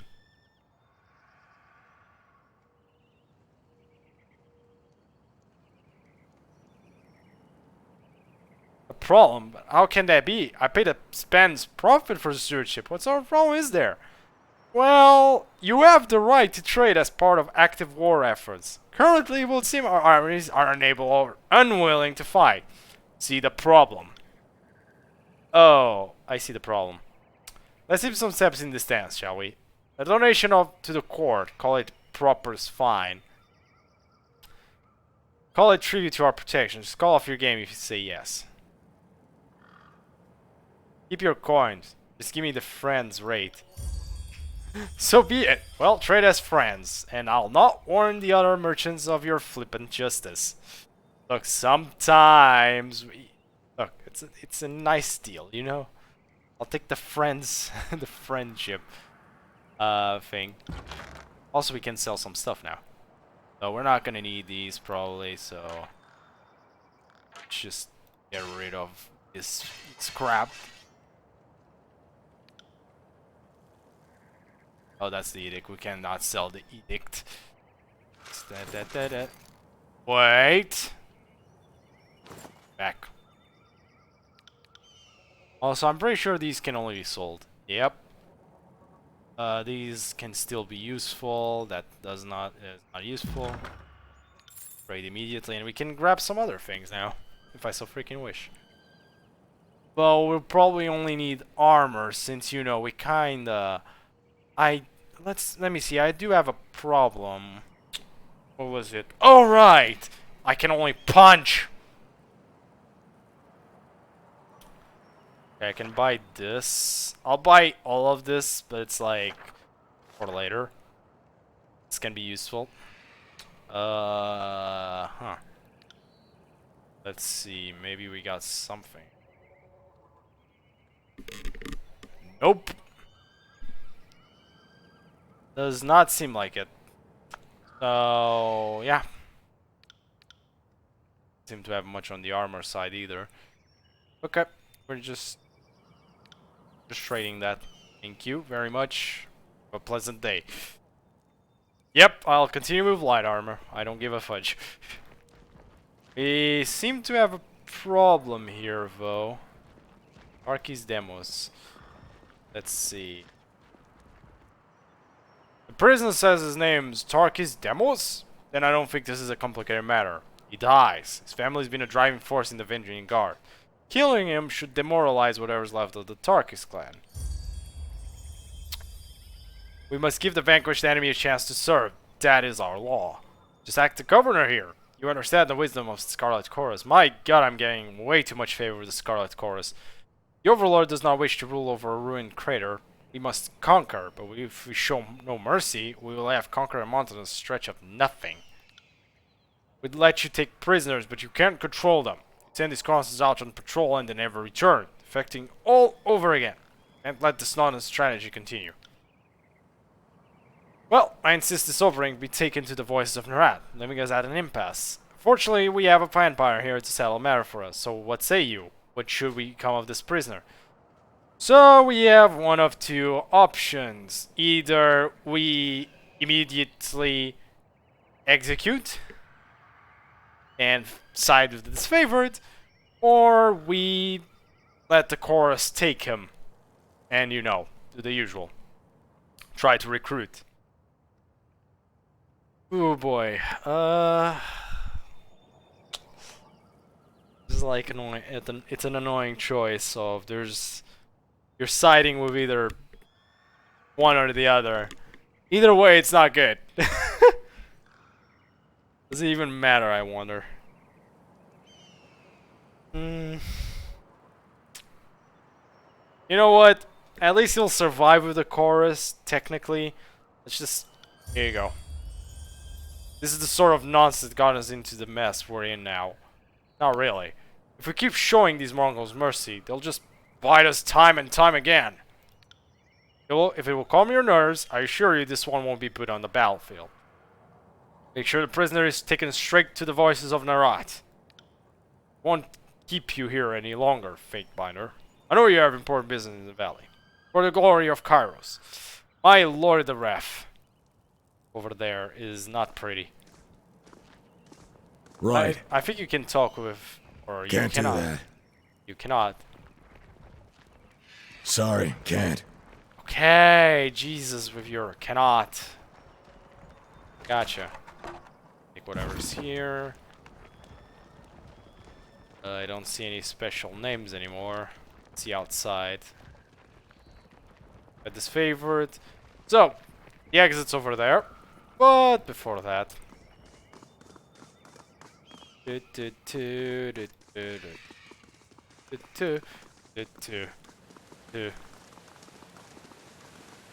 Remember this? See that over there? We're going up. We're coming up. Sorry, can't.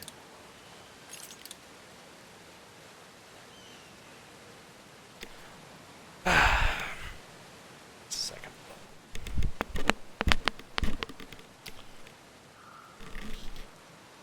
Okay.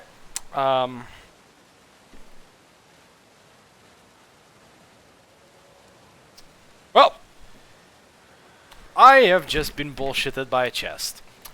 Right.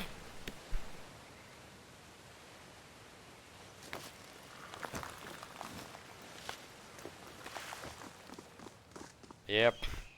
I'm sorry. But trying to Sorry, can't. all these question marks, seriously. Anyway, with the question marks down here. Anyways, let's move on to this favorite camp. All party members begin with 4 quick item slots for consumers. These can be increased with the bandolier talent in the leadership tree. Got something going on here. Let me save. Got Lord +1? How did we get Lord +1? We can see our skills here. Lore is at 27 right now. Okay. Where's Subterfuge is at... Oh, it was 39. Right. Right. I have a lot of dodge and athletics actually. It's pretty impressive. I think we got everything. Actually, that was this. Slight less deflection, but better recovery. Don't know. We'll see.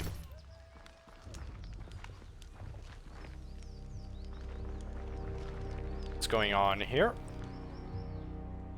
Hail, Faint Binder. Camp's on up ahead. Don't mind us, just clearing out the rabble. I still don't understand what I've done to offend. I respect that these are now disfavored lands, and I'm happy to give the Legion a proper toll, but she's going on about trading rights. What else is that? I'm not allowed to trade one thing for another. It's not like I'm selling weapons to angry peasants or anything of the sort. Well, sorry, it's the Overlord regulates all trade. You should be more thankful that they're even listening to you speak. So we can either be the douche, the reasonable, or just not care. We're gonna be the douche. But I'm only here to peddle my wares. I mean no harm. And if you think I'm a threat to this favorite camp, then you have seriously overestimated me. Please, how do I make this right? From the sound of it, I feel like I'm about to be robbed. You're not the only one. I'm being robbed of patience as we speak. We should move on, Fatebinder. Petty disputes are beneath us both.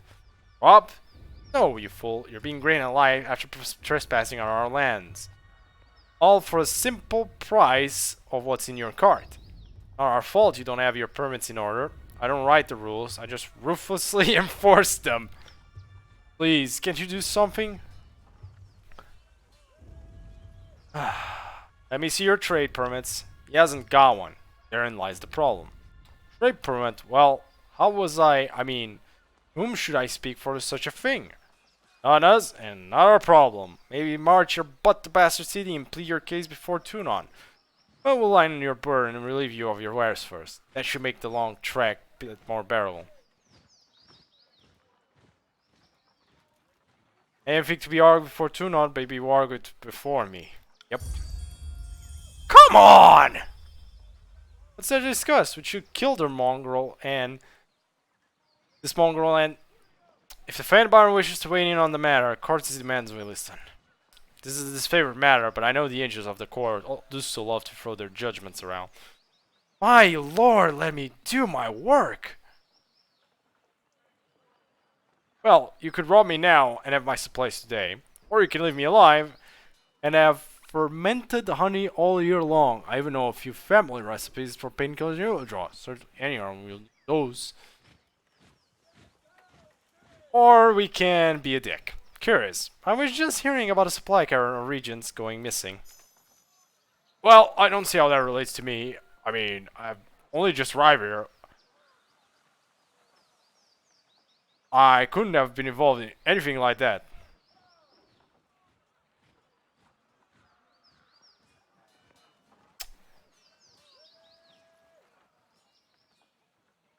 Didn't say the achievement went missing around here, and I certainly didn't mention when. Start talking. Well, I suppose some of it's...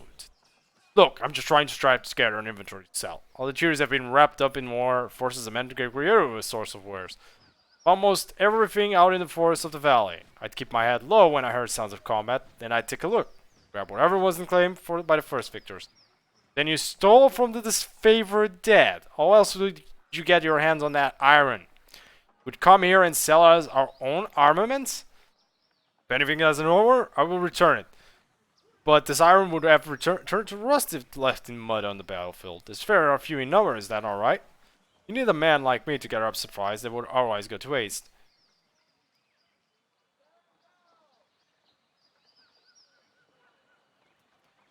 Well, we're just gonna do this. Leave this card as a gift for Gravina. Okay, I'll see you in a second then. Then leave and never come back.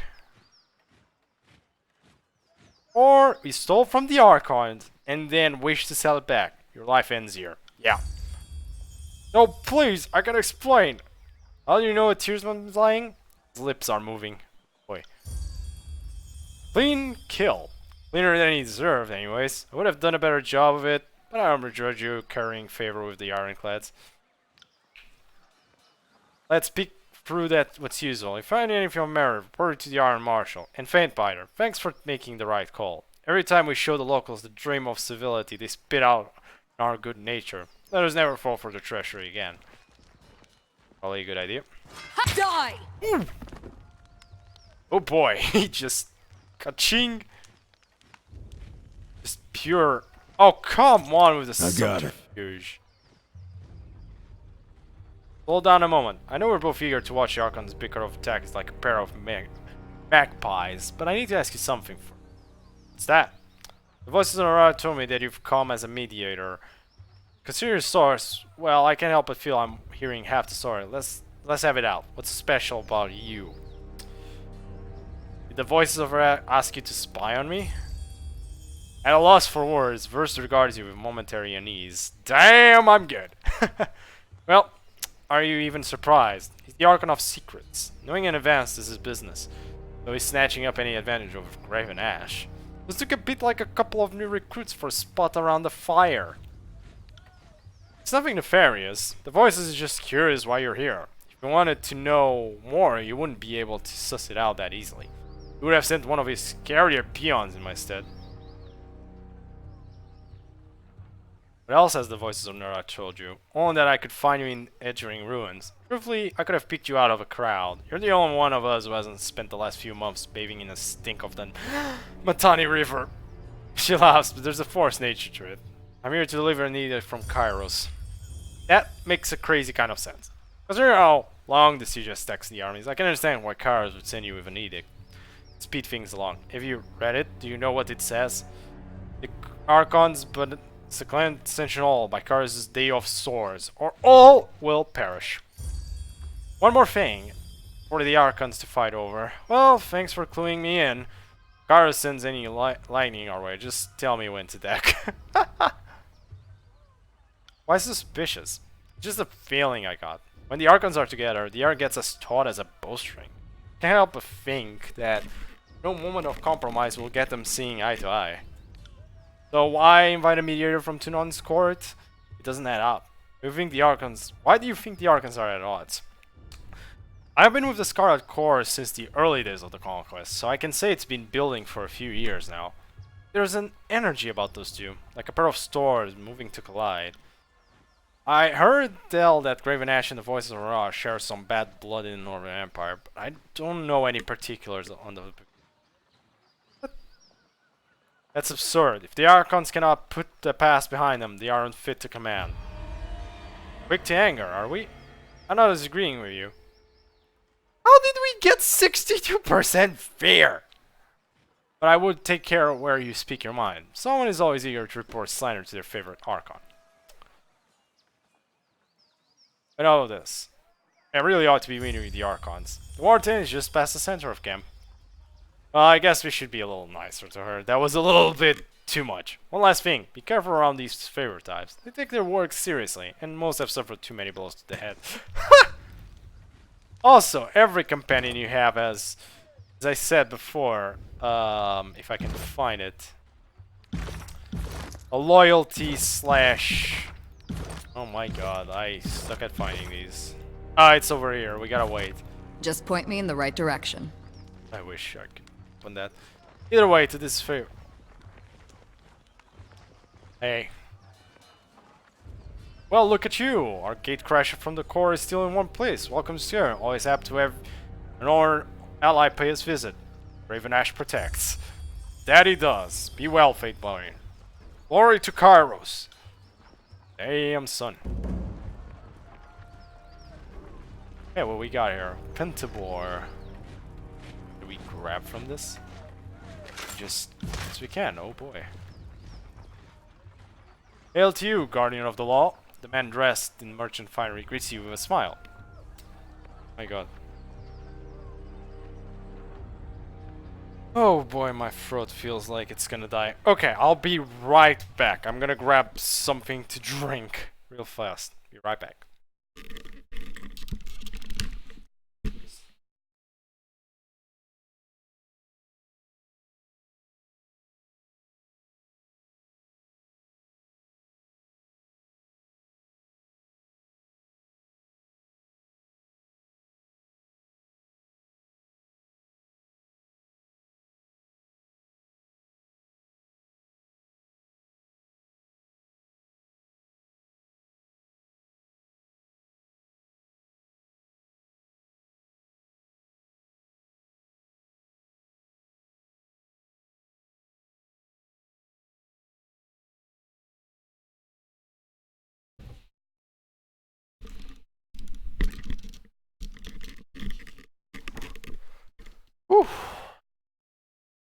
I am back with water this time around. Got this.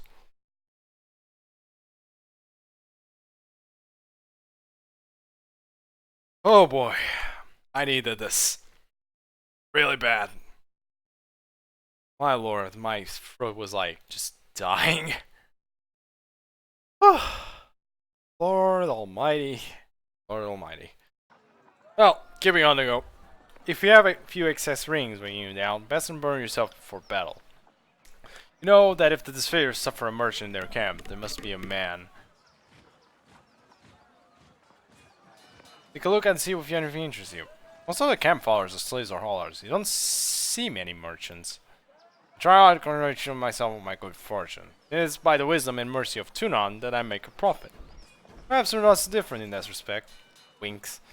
If I wasn't following the rear guard pelling my warriors, my niece Rona and I would no doubt be caretakers of a pitiful market stall, shouting above the rabble to make ourselves known to the lords and ladies of the bastard city. The largest crate. Open it now. Of course, Fate Baron. Let me inconvenience you for a moment. Try to steal something there. Hehehehe. You lean down to inspect the merchant's wares, spot a few rings that must have fallen to the bottom of the crate. As you shift supplies during the course of your inspection, you make a point of palming the rings, confident they won't be missed. Tends not to observe your action, but a momentary flash at this point is evident in his eyes. How did you come to work with this favor? Hard work and good suppliers. When Tunan's men came to my village, all the merchants were given different lists of what they were or weren't permitted to trade. In Kara's wisdom, my record must have been a good one, because I was given the right to trade in all manners of goods. Most importantly, arms. Not a lot of merchants can legally sell weapons, like that even before Kairos. Second, you. There we go. We are streaming to the right place. Sure. Well, let me see your wares, dude. Festival rubs his hands, eyes alight. Let's see if we can find something you like. Hopefully so, man. Yep, I guess so. Actually, before we do that, we do have one of these that we can't actually read. Discover a new sigil. Oh, we level up. Nice. So, what can we increase? Tribute points. Okay, so we can increase one of the...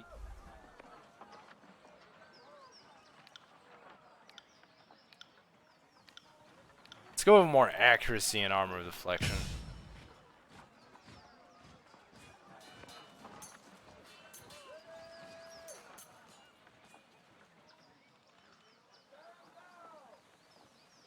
Oh, okay. I'm not doing that. I like having more skills.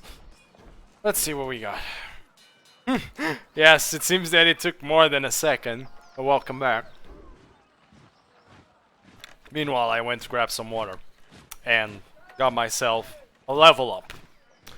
I'm deciding what to do here. Let's see what we got here. Huh. So I'm gonna keep myself to power and agility probably. What we got here?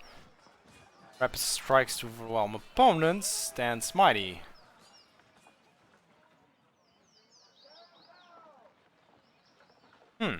Interesting. And Sunder.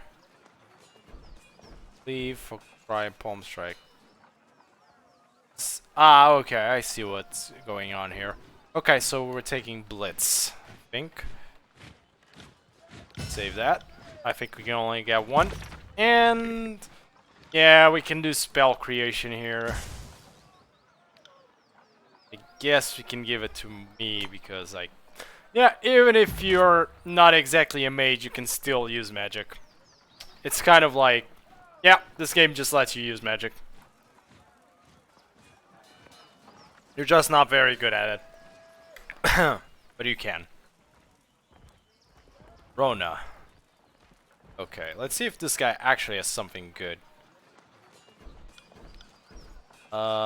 He does. Some camping supplies would not be that bad. There. Pretty sure I don't have any. My money. Yeah. Oh, we can only get so much. Okay. Okay, so we're gonna learn this. Frost core.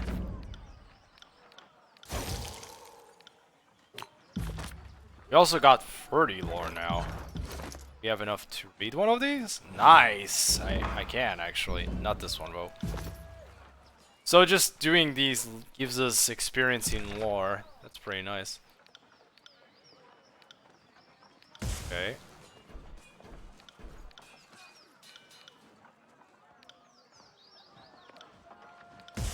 Okay, this cannot be used with those. Can't do that. Okay, so we got some people here to talk. Still. Oh, hello. Loot. I see loot. I'm seeing more loot. Yes. Can't do that. More Sorry, loot. can't. Damn it. Subterfuge 37. Anyways, let's talk with this guy called Barrack. Can't make out the Ironclad soldier's spread in this twisted element. Immediately stares at you. Oh boy. Secretive. Got more stuff here.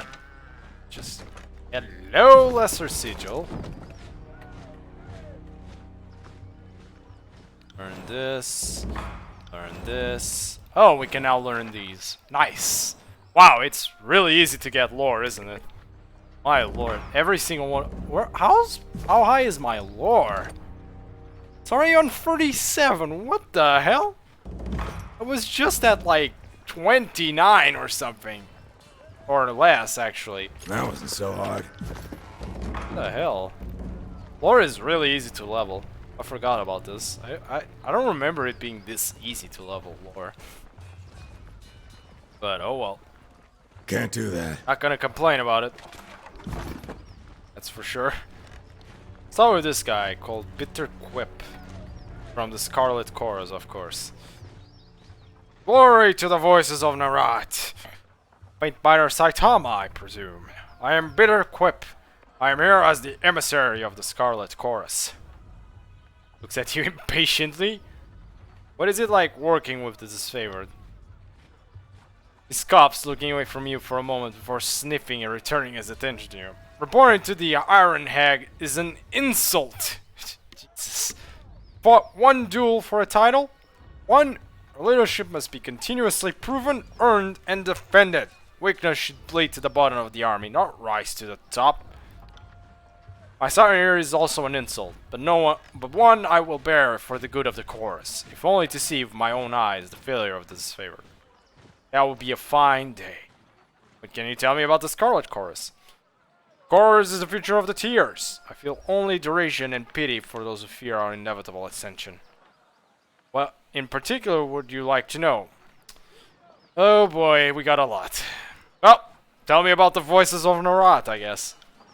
He is Supreme Commander and Public Servant. He who sets us free but directs all. Jesus. Voices of Narat is the epitome of what each of us can be. A magician without equal and the leader of uncountable numbers. The voices of the chorus are one. Conquering, expanding, growing, changing, always stronger. Glory to the voices.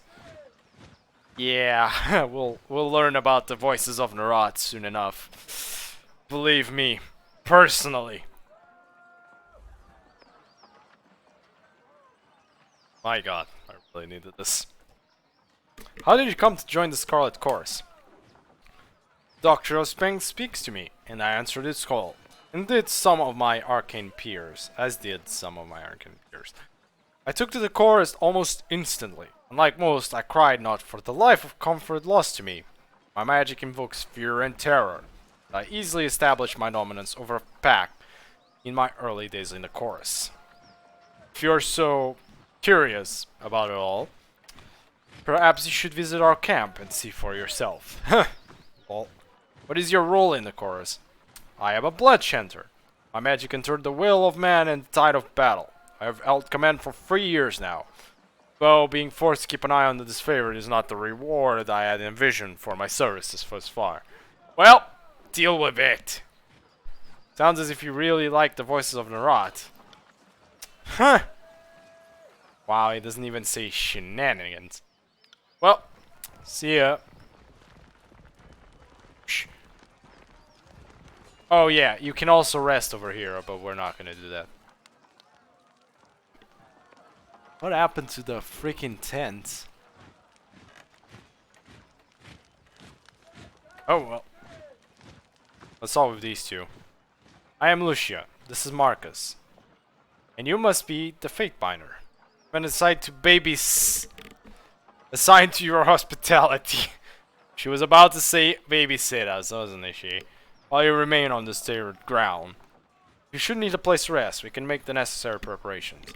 What can we do for you? Do you always stand at ease in the presence of a higher office? No, sir. Marcus straightens his back in short order and regards you with trepidation. Oh boy. Is she also just a portrait? If slower than a companion. I wasn't briefed on the chain of command. Do we report to the Fatebinder now? I heard Iron Marshal say that two non-digits can intercede if there's any dispute. That sounds pretty for me. I'm not so proud that I won't strike a pose, if only to keep up appearances. That hardly satisfies my question, so I take it the answer is kind of. So be it. Hail, Fatebinder. Well, that was easy. Well, Marcus, tell me about yourself. Not sure there's much to tell you. I trained at Fort Resolution. This is my first campaign, and I'm proud to be with the Legion. I was wounded at the Gates of Judgment, but Graven Ash's protection made me good. I owe him my life. I owe my life to him. I suck at reading. Are you bragging that you let your guard down and took a spear to the gut? You really shouldn't boast about a filthy tearsman besting you in battle. You're just bitter that Lord Ash never seems to notice you. In all seriousness, I would take that spear again if it brought honor to this favored. Kairos knows we could use it. We are the elite fighters of the Northern Army, but somehow we still lack the Overlord's confidence. Sorry. Lucia, tell me about yourself. I do this. She enthusiastically lifts up her airy shield, and I do this.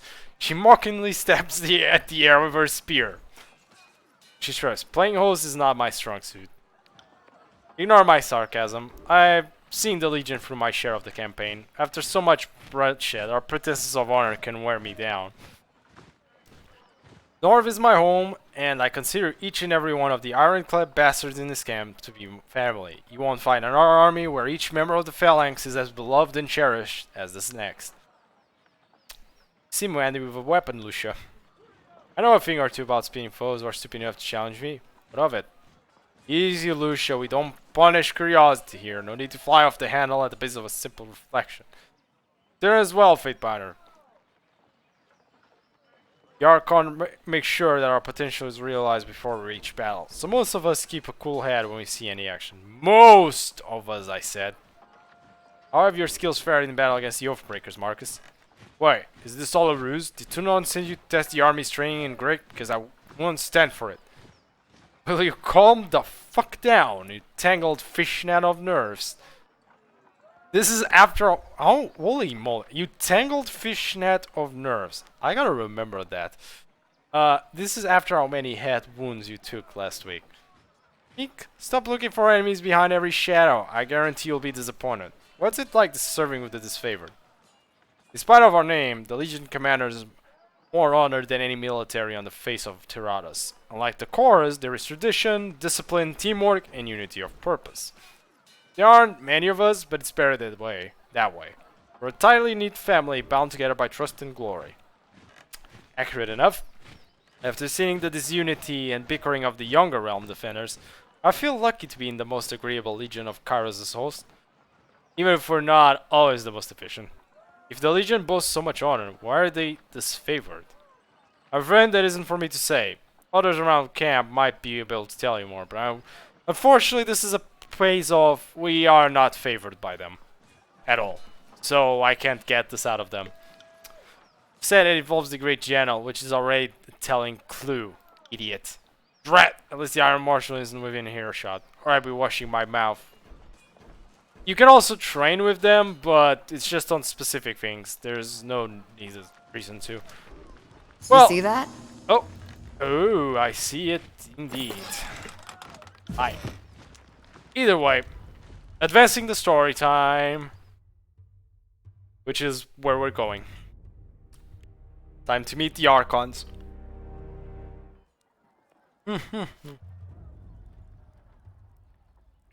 There they are.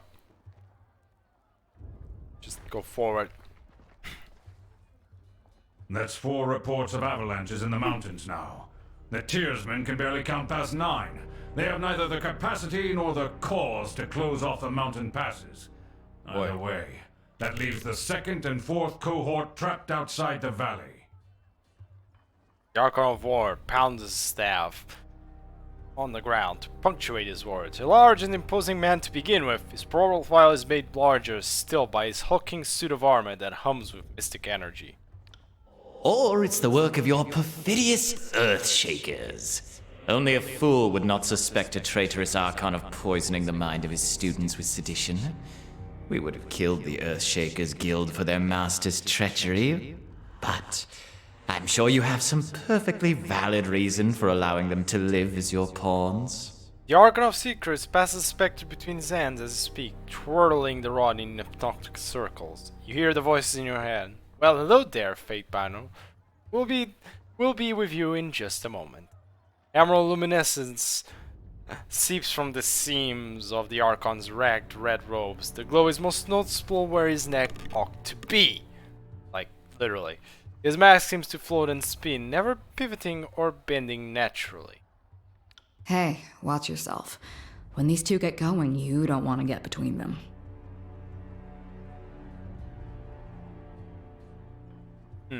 Well, let's heed their words. I always know you've run out of things to say when you resort to mocking my vassals. If we are to speak of treachery, why is it that my scouts see the Scarlet Chorus warriors defecting back to the Vendrian Guard? Yep. Your fearsome reputation has gone flaccid, for it seems you cannot control your soldiers, or perhaps you simply choose not to. Oh boy. My lords, the Fate Binder has arrived. This favorite commander raises her voice, trying with little suspect to speak over the Archon. We asked we could table this discussion and let our guests speak. Speaking of strategic failures, who was it that insisted the valley would need only a token garrison? For some strange reason, we can't seem to recall which balding halfwit grossly underestimated the enemy. Thoughts? The Archon stood towards the scepter in a twisting loop. Can you hear us, Fate Binder? Cough if we have your attention. His leather-wrapped hand slipping off audibly. And I thought you had left Yeah, agents sure. within these Let's hear it. Tearsmen when they surrendered. Either you failed to see this coming, or you knew and let it happen. Incompetent or in cahoots, either way, this mess has your filthy stink all over it. The Archon of War lurches forward, resting his weight on his war maul as blue luminescence crackles around his armor. We look forward to seeing you explain to Tunon why the Archon of War could not close the vice on this trivial little insurgency. Jesus. When we are crowned the ruler of the Tears, we shall have this place renamed to Ash's Folly in your honor. Jesus. Good, good. Now pay attention. Might miss something. Remain silent. If I could trust the information I get from you and your conscripted mouth breathers, perhaps I'd order my cohorts around a bit more aggressively. But last time I trusted your all-clear report, my troops failed to come home. Oh boy. Oh, Ash, old boy. If you're going to have a little sob every time one of your nieces or nephews dies to the Tearsmen, perhaps we should have Siren sing you some calming lullabies to help you cope with your grief. The Archon flips the scepter 3 times around. Take care that you don't learn too much, Fate Binder. Excess of knowledge, of curiosity even, can earn unwanted attention. Oh boy, yep. Hold your tongue. I will not have you denigrate the honor of our fallen brethren. I'd be doing us all a favor if cracked open an excuse for a head. They bicker like children, do they not? I meant only to say welcome. Welcome to our guest, the Fate Binder. and not a moment too soon. Gain favor with the voices of Nerad, you've gained favor with the Scar. Ah, why didn't you speak up sooner? My Lord Archons, the governor of Livens Cross has finally arrived. I beg you to cease arguing for a moment. Well, bow to the Archons. Apologies for the sudden entrance. I've traveled long to be here. Oh, How Lord! wonderful you could join us, Quakebringer, Executioner of Cairn. You grace us with your presence. Here's hoping you have another edict for bringing childish Archons to heel. Here's... My Lord, did you see those negatives? Holy moly! My soldiers tell me you helped Commander Drotus on your way through Eddring. You honor the court with your selfless cooperation, for that is the sort of camaraderie that Kairos demands of us all. I require no thanks for doing my sworn duty. Modesty is your prerogative, but know that cooperation and goodwill have been rarities of late. You do your Lord Tunon a great honor by aiding your cousins in the disfavored. Jesus Christ. Oh, don't mind us while you trade your gushing praise. We're sure the Fatebinder has come because our company lacks in small talk. I come bearing an edict of Kairos. It seemed only yesterday you were proving your worth in battle, assisting my warriors in the siege of the bastard city. Decisions from now Conquest. Kairos has chosen you for a second time to proclaim an edict. Tell us, good Fatebinder, what sort of punishment does the Overlord have in store for the Oathbreakers? The Overlord's loyal servants must hold Ascension Hall by Kairos' Day of Sword, or all in the valley shall perish. The earth sways with each word you utter, the air thickening with warmth as you pronounce the fearfully phrased commandment. It's every syllable drafted by the hand of Kairos. With the edict proclaimed, your pulse quickens, and the muscle in your legs, worn from a long trip down the mountains, feels renewed. Tired limbs now nearly buoyant with vigor. Oh, sticks! The Overlord means to compel us into action. No doubt the avalanches in the mountains are part of this ultimatum. We must conquer the Oathbreakers or die in failure. There is no room for error, and no other way out of this valley alive. Yep. We'll need to advance across the Matani. We'll we see lose what everything if we stand still. And we move to back up Plan Green. The Earthshakers didn't make it over the mountain in time. So we do this the hard way. Over the walls instead of through. Huh, that's the hard way. So you found your backbone at last! Oh, we were worried past humiliations would make you soft, timid. That was a record for you, right? The baker's dozen lost in one sortie. If you had waited for the chorus reinforcements, maybe we'd have eyes and ears on the matter. Watch him squirm. So many tears of irreplaceable, expendable, useless soldiers. I miss the old Archon War. You never see blood echo in a blubbering mess over a few dead killers. He used the knuckle bones of his best disciples for jewelry and even made a breastplate out of his dead brothers. Jesus! Subterfuge. Oh, they call it the Archon of Secrets, but you certainly don't seem to know anything remotely useful. I second the Ooh, fate. man. Thought you had the memories of one of those Oathbreakers rattling about that bronze gourd of yours. Would Kairos' mighty spy master please enlighten this gathering of allies with some scrap of strategic insight? Yeah, Verse is still very much part of the chorus, so anything against the chorus will gain you fear with her. Not anything, but a lot of it. The Archon of Secrets turns his head to the side until the face of his mask is turned around and the new facet of the mask presents itself as facing forward. When next the Archon speaks, the trembling voice of a younger man can be heard. Oh? Our river was to be the bulwark, but with the Tidecasters slain, what hope remains? It's so cold in here. Help me. Please. The Archon turns his head far to the side until the previous facet of his mask now looks. Our sources tell us the Oathbreakers had some sort of magical trick in store. But this knowledge is tinged with fear, trepidation. If we make a move for the Mitanni, we suspect That the ref. Oathbreakers will mount a boy. counterattack that is equal parts valiant and futile. That voice. Who was it?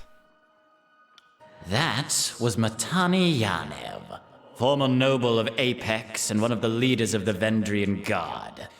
Back when they were half respectable enemies that knew how to lose with dignity. When the Guard first surrendered, Yanev presented himself to us. What he knew, we now know. Well, Voices on Rot, I trust you are done acting the clown and will have your horde ready to march with all haste. Do not think for a moment that you can give us orders, maggot. I felt like doing Not unless this. you wish to discover new ways of feeling pain. I am just gonna trigger the the Voices of Nerat like crazy. My lord, Barrick and his band have been drilled on the Heckle Call assault plan. Crescent Runner should be briefing him. Also, okay, we're good with this favor. Phew. This Graven Ash. The Crescent Runner should be briefing him as we speak regarding the latest enemy movements along the river. I'll dispatch him at once. That will ensure the chorus stands ready to march. If this favor can take the river, the chorus has the manpower to secure the outer ring of the valley. We have favor with the Scarlet Chorus, by the way. The goddamn Voices of Nerat don't like us. Meanwhile, the Graven Ash, I've got nothing either way, but I've got all the favor from him. Our soldiers clamor for battle, and at last we shall have it. Jesus. Verse, we command you to continue guarding the Fatebinder. Tunan's Chosen is our honored guest, and must be shown our finest hospitality. No worries there. I won't let you down, boss. He'll get through the campaign in one piece, as long as he doesn't do anything too stupid. Look, I'm not that idiotic. Suit yourself, Fatebinder. The more you ignore us, I've literally listened to every one of these talk thingies. Finally, the fool and his puppet are gone. Perhaps now I can hear myself think. Rarely do I question Kairos' judgment, but I will never understand why the Voices of Nerat is given such authority. I shudder to think what will become of us all should Tunon favor him in the end. Yeah. Though the edict threatens the Scarlet Chorus just as it threatens us, I cannot shake the feeling that our allies will work against us. Boy. Look at You've shown your worth in war, and your name has been known to the Legion since the very beginning of this long conquest. So I'd ask that you join us this one last time to help us wrap up this last objective. If you wish to be counted amongst the glorious, speak with the Iron Marshal. She will direct the order of battle until we are ready for the final push into the Citadel. Yep. I'm short a few scouts. Short a few soldiers, short a few everything. I'm sure my brain would be grateful for assistance of a skilled outsider. I would be honored to help. I will be all at the training grounds, riding a soldier. Find me there when you're ready. My god, why do I still have so little favor with them? And though I am loath to mention it, the chorus can likely use your assistance. It certainly won't secure the Outer Valley on their own. Fifth Eye will be somewhere in that rat's nest they call a camp due east. Seek him out if you must. Very well then. I shall. I think... Well, we proclaimed the edict as you saw, and it went about as well as you thought. Oh boy, here we go. We can... some sigils here. But the more sigils you put, the more lore skill you need. Just warning about that.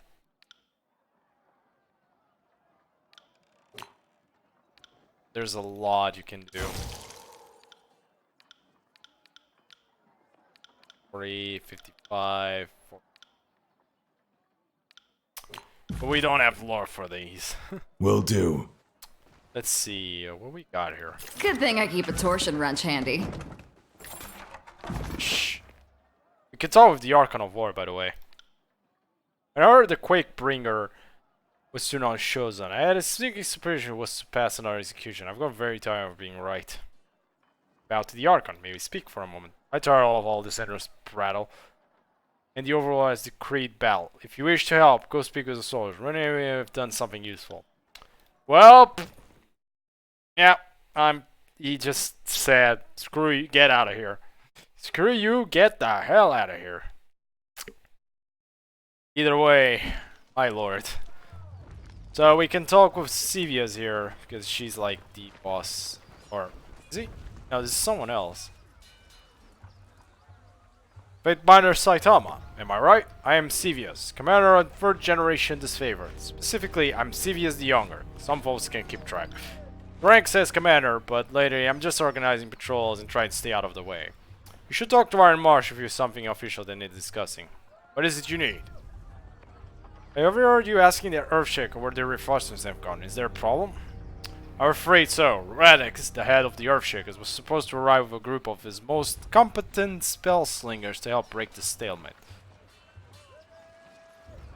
I don't know what's holding up their arrival, and that worries me. You were at all inclined to lend a hand. We could use some arcane support on our side. Where is your dignity, Northman? The Iron Legion doesn't need spellcasters. You do me proud, and would that I could agree with you with a full heart, but I can't ignore that mages are a critical asset of war. Grit and determination can shatter the most stubborn fortification, but mages can get the job done in half the time. Well, I could lend a hand either way. Could you? I knew that Tunon's agent would fail us in the time of need. I'll mark the last known site of our Earthshaker reinforcement on your map. Good hunting, Fatebinder. Why do you think the siege has delayed for so long? Well, shit, don't look at me. It's not like we had a sitting army ready to tackle these years. The Legion is spread thin across the tiers. Why do you okay, Jesus. Not enough reputation as per usual. 2 armies haven't worked well together in years. Why do you think that is? Come on, Byron. Seems like asking why beasts stink. Its favor are only too eager to deliver Kairos' peace to the tiers, while the Scarlet Colors bring only mayhem in their wake. You can tell me the voices are not as a plan, I'll take your word for it, but the chorus sure seems to blow around, never moving with purpose as we do. I wonder if we've been fighting the same war, soldier. I've seen Ash yank his precious soldiers away from more battle than he's won. If you want to call that progress, be my guest. Unless we find a way to work as one, I fear that the Scarlet Corridors will step in front of Graven Ash's strategies at every turn. As far as I'm concerned, it seems like the voices of Murad is here to amuse himself, while the rest of us are here to do our job. Well, tell me about yourself, and... You won't. Okay. God damn it. Well, let's talk with Iron Marshal Aranios. Don't just coddle the impact. Push back with your shield. Take the momentum. I said eyes on your opponent's waistline. If you send within a glance checking his footwork, you've lost. You have gained favor this fire. Yay. Big Byron, welcome to our camp. Shame you aren't here to solve another disagreement between what should be allies. Though, I trust you will, once again, judge in favor of the hardest working and the most courageous. So she's kind of on your side, mainly because of your decision in the first go. The first part. It was mentioned you're short on warriors and need help. What's the situation? I have brigades amassing along Placid, Echo Call, and Little Tooth crossings. The Rangering Guard may be able to hold one bridge, but they cannot hold against a concerted three-prong attack. I don't know. This is by far the most goddamn challenging game on my throat. Until now. My lord. I need this. I have no right to give you orders, but we all die to Karazidik should we fail. So I'm not about to let my prime blind me to the valley of good people. I will assist. And our plan is just my word. We all love to work with those who do not share our training in our valleys. We know that Tunon, the Adjudicator, selects only the most capable minds to his court. And I trust you will honor us all on the battlefield. Antio will be leading the charge at Aquafold Crossing. Assisting you will be Barrick of the Stone Shields. Before you ask, no, the Forge-bound wasn't sloshed on Depelseed when they fitted his armor. He survived the full force of the Edict of Storms, and this armor doesn't exactly come off. Holy shit! Technically, it's quite brilliant, but otherwise, it's something of a curse. Barrick, come meet the Fatebinder. That's Barrick right there, by the way. Holy shit, what happened there? Fatebinder, the Iron Marshal has tasked me with keeping you alive, and I have no intention of disappointing her. That should be enough assurance for anyone. It's an honor. Likewise, good Binder. Yep, because we have favorite one of this is favored, he's like, yeah. Soldier heaves a heavy iron arm into a salute, his whole body clanging as he wraps his gauntlet against the twisted sheets of metal that form his breastplate. Barrick, is that you under there? I had no idea you were in Vendrian's well. Fatebinder, do you know this walking anchor? Just a minute. Do you know each other? No. Oh, that is to say, yes. I'm already as familiar with this ironclad halfwit as I care to be. We don't have time to trade jabs today, Verse. After the siege, you can throw as many tantrums as you please. I suggest that we remain focused on the mission. No offense to the mission, but seeing you looking like a garbage heap and reeking of a mass grave is more amusing by far. Did you forget how to don your armor, or did Graven Ash leave you out in the rain? Barrack 6, the first rate Crochet's iron. Well, I don't believe we've been It's acquainted. challenging enough to experience battle from a courtroom, much less remember the faces of your cohorts. I wouldn't expect you to know me under these accursed blades of rust. He bangs on his malformed chest arm for emphasis. Yeah, I heard it. Faint Byron will be joining us for the push across the river. I figured an extra hand might help, and more importantly, if my worries come true and the chorus tries to impede the mission, we will have an observer from the court on our side. Better to work with the Honorable Binder than some chorus children. Yeah, you see a lot of problems between the factions, don't you? I asked that Barry accompany you there to arbitrate the cooperation between his company and the Scarlet Chorus. Barrick, you've been without a cohort since the last Battle of Starlord. It's time we gave you a task more worthy than hauling wagons and leading training drills. Hash has assigned you to the Fatebinder's service. You're to assume this task is ongoing until we find a more permanent spot for you, which could very well mean the swiftly approaching end of this war. Or when the Fatebbinder dismisses you. Is that understood? Barry regards the Iron Marshal in oppressive silence. That's an order, Barrick. He can be as stern as pulling a spire out of the earth, but he's a good soldier. I probably don't mind his company. I'm ordered to have a member of the Iron Legion at my side. I don't mind, but I'll allow it anyway. Yeah. You're getting favored with this favor, you're getting loyalty with Barrick. Excellent. I look forward to your success in the battlefield. And we gain him. Also, I kind of forgot to approach her. Oh, I can't because she starts off. So we can give him Sentinel to make him more of a tank, I think, or this, which I think is more a DPS. I kind of like the idea of him being a tank, though. We can give him something here. Because I'm going more tank, I think I'll give him more health. And that's about it. You can talk with him, by the way. Oh, by the way, it seems Verse wants to talk with us. Let's do that. How did you do that? Do what? Back in the Archon's war tent.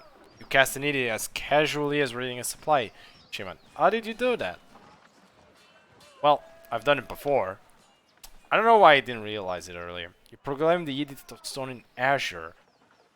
Lighted the entire realm, all to destroy the rebellious Archon. I can't believe that was you.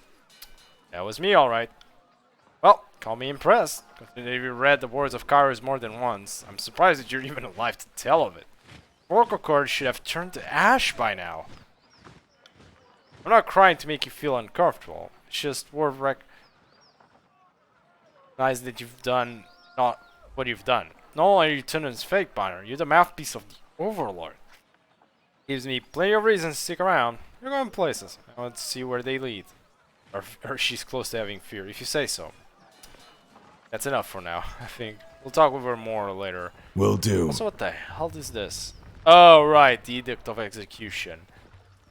So we have, like, until the 26th. So you have 8 days to do this, by the way.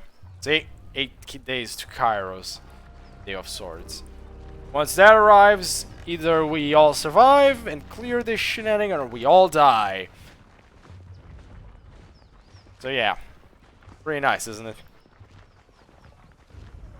Before I go away, though.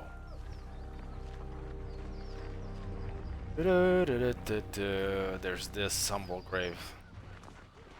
I think there's nothing else here. A modest grave for the Archon's son, Brennix.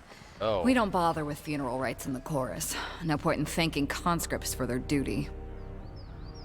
Makes sense, I guess. I think it makes sense. Let's save up. Okay. So we can either go to Hecklefall Crossing, Northern Clearing, or first, the Scarlet Chorus Camp. This is gonna be, oh! Ambush! We've got an ambush. Is it the ambush I think it is? Yes, it is. Here That's she is. far enough, Fatebinder. Whew. Aquamarine body paint. Well, yeah, she's part of the tiers if you're wondering. It's called Ebb. In accordance with ancient customs north and south, I offer and request a delay of blade. There are matters we must discuss without fear of reprisal. In accordance with ancient customs north and south, I abide by this truce. As is our custom, we are ready to kill to defend our lands, but we kill only in fair battle. We don't slay our prisoners. We know this isn't Kairos's way, but we must have hope. A few of my kin have gone missing, and though they may have perished, I have to inquire on the off chance they still live. If Captain Tarkus Deimos still lives, we would negotiate for his release. Tarkus Deimos is with the chorus now. Then if we see him again, it will have to be as enemies. Sorry, it's dead. If I may make one more inquiry, what of Palox Tyrell? Did he survive? Velox Tyrell is dead. My apologies, Fatebinder. I had a terrible feeling this errand was in vain from the start. General towing the punch. I had no expectations that our friends could be saved, as I'm sure the time for swapping prisoners is long gone. But at least I know of what became of them. That'll have to be enough. Sorry you did not find that what you were seeking. Then all that remains is for me to thank you for hearing me out. In accordance with our ancient customs north and south, let us part with peaceful accord. Very well then. Bye. Well, that was easy. Received the missive from Tunon. Weird. Oh, here we go. The Will of Kairos. Oh, here, this. So we got some. These things are important. Let's save this one because this one I kind of want to get it decently correct. So, word has reached the court that you have issued the Overlord's edict to the Archons of War in secrets. Know that we understand fully the weight of this burden and appreciate the loyalty you show in this declaration. Provided you survive the span, your service will be duly recognized. As you navigate the idiosyncrasies and mutual antipathy of our overlords, my Lord of English, War Masters, remember that Kairos watches all with interest. Those who distinguish themselves, whether Fatebinder or Archon, have the opportunity to rise in the Overlord's esteem. Even now, the Northern Court whispers that the more successful of the two Archon will be granted rule of all of Blissa. Rest upon the decisions you make. So, we can thank him for the advice, express dissatisfaction, or request clarification. Let's see this one.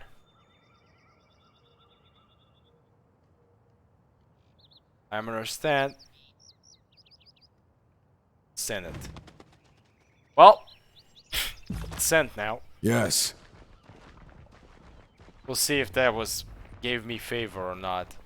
Well, either way, we can get the hell out of here. To the Scarlet Chorus camp. Hallelujah.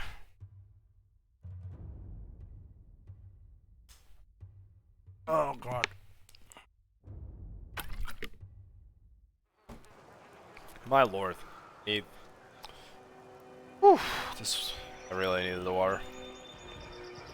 Okay, we got some problems here, I think.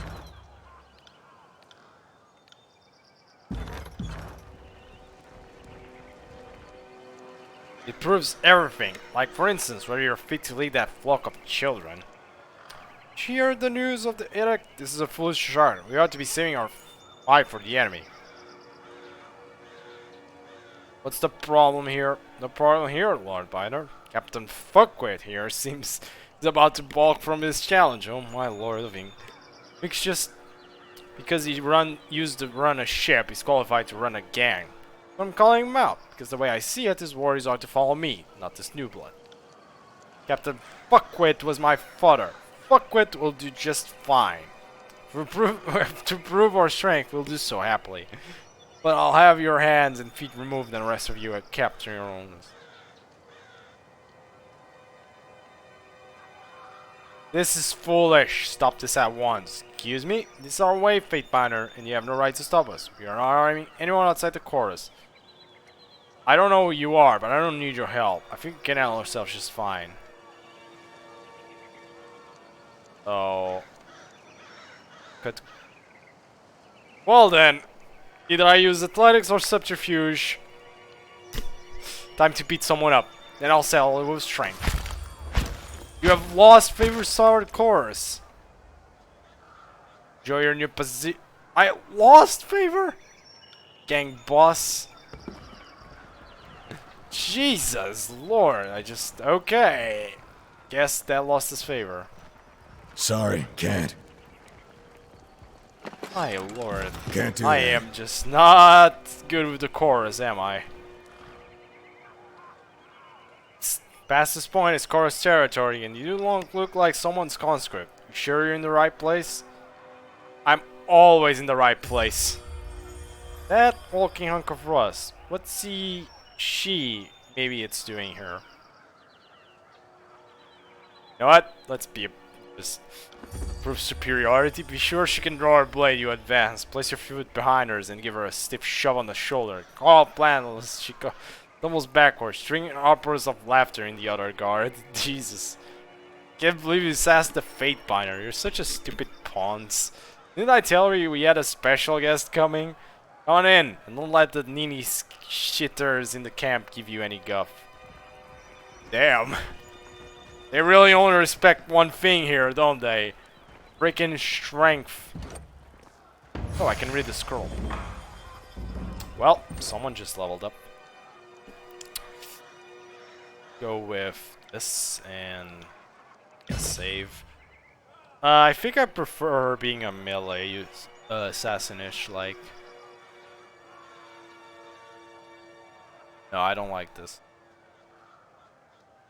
From above, Furious Rush. I like this one. Save. Okay. What we got? Freaking hell. Yes. Good attack with 5th eye there, but let's go around the camp first. Defnell. You? You're Tunan's Fatebinder. I was expecting something more impressive. Defnell. Scarlet Fury. My time is yours for as long as it amuses me. Let's get one thing clear. Stick to your words and law. Leave the fighting to the grown adults. Your cops would just be a tripping hazard to those of us having a proper bit of carnage sport. We've got enough useless twats dying for our name as it is. All our horde recruits seem good for, or of late, is piling in a shit. Freaking mound on the battlefield. Keeps up, and we'll have to toughen our recruitment standards again. Now, what do you need? Well, actually, nothing yet. Cause I'm gonna do something right now. I think that's enough for now. This game is way too heavy on the talk for me to do long hours of it, I feel. Too much talking, too little action. I don't actually have a substitute, and it doesn't seem like we have multiplayer for Link. I'm pretty sure. So, I think we're leaving it like for as it is for today. Tomorrow I'm pretty sure we have streaming, and it will be more Mass Effect. Just warning, tomorrow is Mass Effect for sure. At what hour? I'm still deciding that. Oh, no. Sorry, man. It's gotta be done. Tomorrow has to. Tomorrow, as I said, I am doing one each. I'm doing these separately, and tomorrow has to be Mass Effect, man. I'm finishing that whole freaking run. That's for sure. Either way, I hope you enjoyed the stream and all the bullshit and all the freaking hilarious things I did, or hilarious quote unquote. Basically all the bad decisions I did. And what is that? Oh, I found an item. Great. Either way, I hope you enjoyed this, Black Reaper, and anyone else watching, and I hope to see you again. My name is Darklop, and yeah, I still need to find a better outro for these. See you later, man.